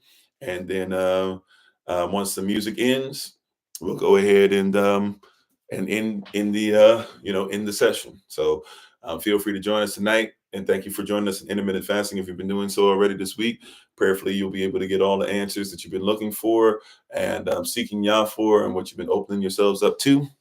So we thank you. And it's 11:11, babe. Love you very much. So thank you, everybody, for being on. Appreciate you. We honor you guys. You guys take care. Be safe. Hopefully it's getting a little warmer for you guys out there. Seems like over where I'm at, we're getting closer to the last frost, so I can go ahead and start taking all the stuff that we're growing inside and putting it outside. But you guys take care. Hopefully we'll see you this evening for our prayer and fasting, and we'll see you tomorrow for our regularly scheduled stuff. Once again, tomorrow on the Clapper app, 12:30 p.m. Eastern New York time, for our watch party. We'll have our 4:30 p.m. Eastern New York time meeting for everybody else. For the four of us that meet up at 4:30 p.m. Eastern New York time, 7 o'clock p.m. Eastern New York time, we'll see the brothers. All right. Thank you all so much. Be prepared for your Shabbat. If you're still dealing with Shabbat from yesterday on the Israelite calendar, thank you so much for doing so. By the way, just to let you know too, or as a reminder today is Community Day. So go be a blessing to somebody in the community. And then our last Shabbat excuse me. I thought I had this in my memory banks. I do not. Sorry. Yeah, so our last Shabbat on Thursday will be next week. Then Rosh Chodesh Adar B'Ayit. will be, or the next new month, the next new moon is going to be on March the 10th. So if you'd like to go and be prepared for that, that'd be the new day, which means that from that point on, Saturdays will actually match. That'll be on a Sunday. So March the 10th will be on a Sunday. So when that hits up again, that means that from that point on, the next 4 Shabbats, I believe, right? That means the next 4 Shabbats, right? Yep, amen. So the next 4 Shabbats going until April 6th, starting next Saturday. So next Saturday, or actually, I'm sorry, take that back. Starting March the 10th. So starting Saturday, March 16th, the Saturdays will actually align. So Israelite Shabbat and the Gregorian calendar Shabbat will actually be on the same day. All right. So we just got one more Shabbat on the Thursday in between. Okay. All right. Thank you, everybody. Appreciate you. We're going to go ahead and do our shout out. If you've never done a shout out with us on TikTok before, just stick around for a second. We think you'll enjoy it. So just give us a little bit to dismiss.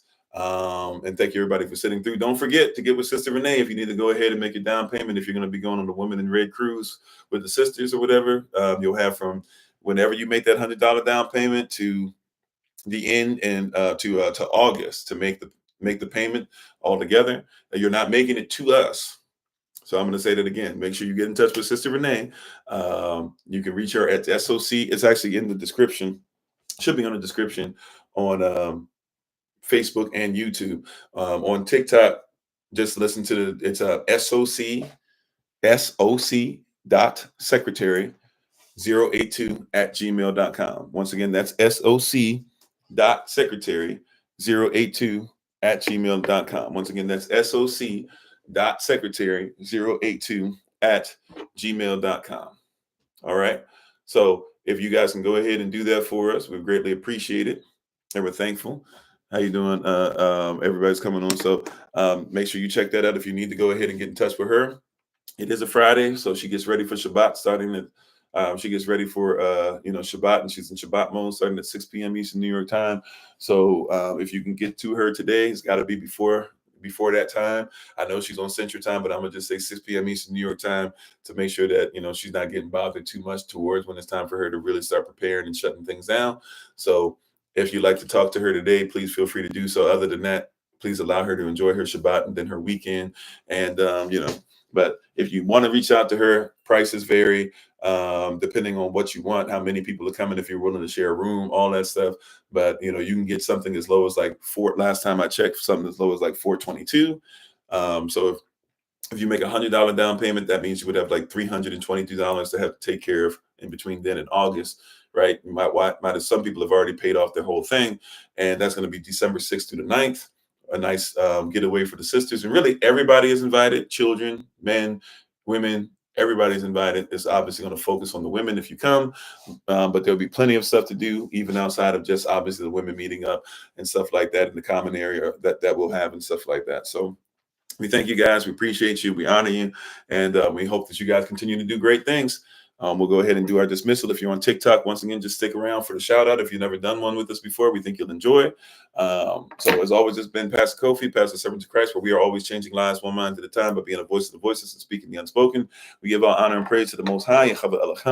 We give our praise and honor to him for my wife, the Honorable Alma, who lives a life to be able to be honored. As always, check her out on TikTok, YouTube, our website, and Pinterest at Bloom and Flourish. Not A&D, the letter N, Bloom and Flourish. She is a healer, herbalist, chemist, and biologist by degree. Thank you guys for being on. Don't forget your affirmations. And as always, remember your hashadam, that you are loved, you're necessary, you're majestic, you're fearfully and wonderfully made, in you, which is all of us working together, will be the reason why people who are in this system no longer have to be of it. Shalom, Shabbat Shalom, early Shabbat Shalom, or Shabbat Shalom to you. And hopefully we'll see you for prayer and worship later on this evening. To everybody who's still on with us on TikTok, this is how the shout out works. Very simple.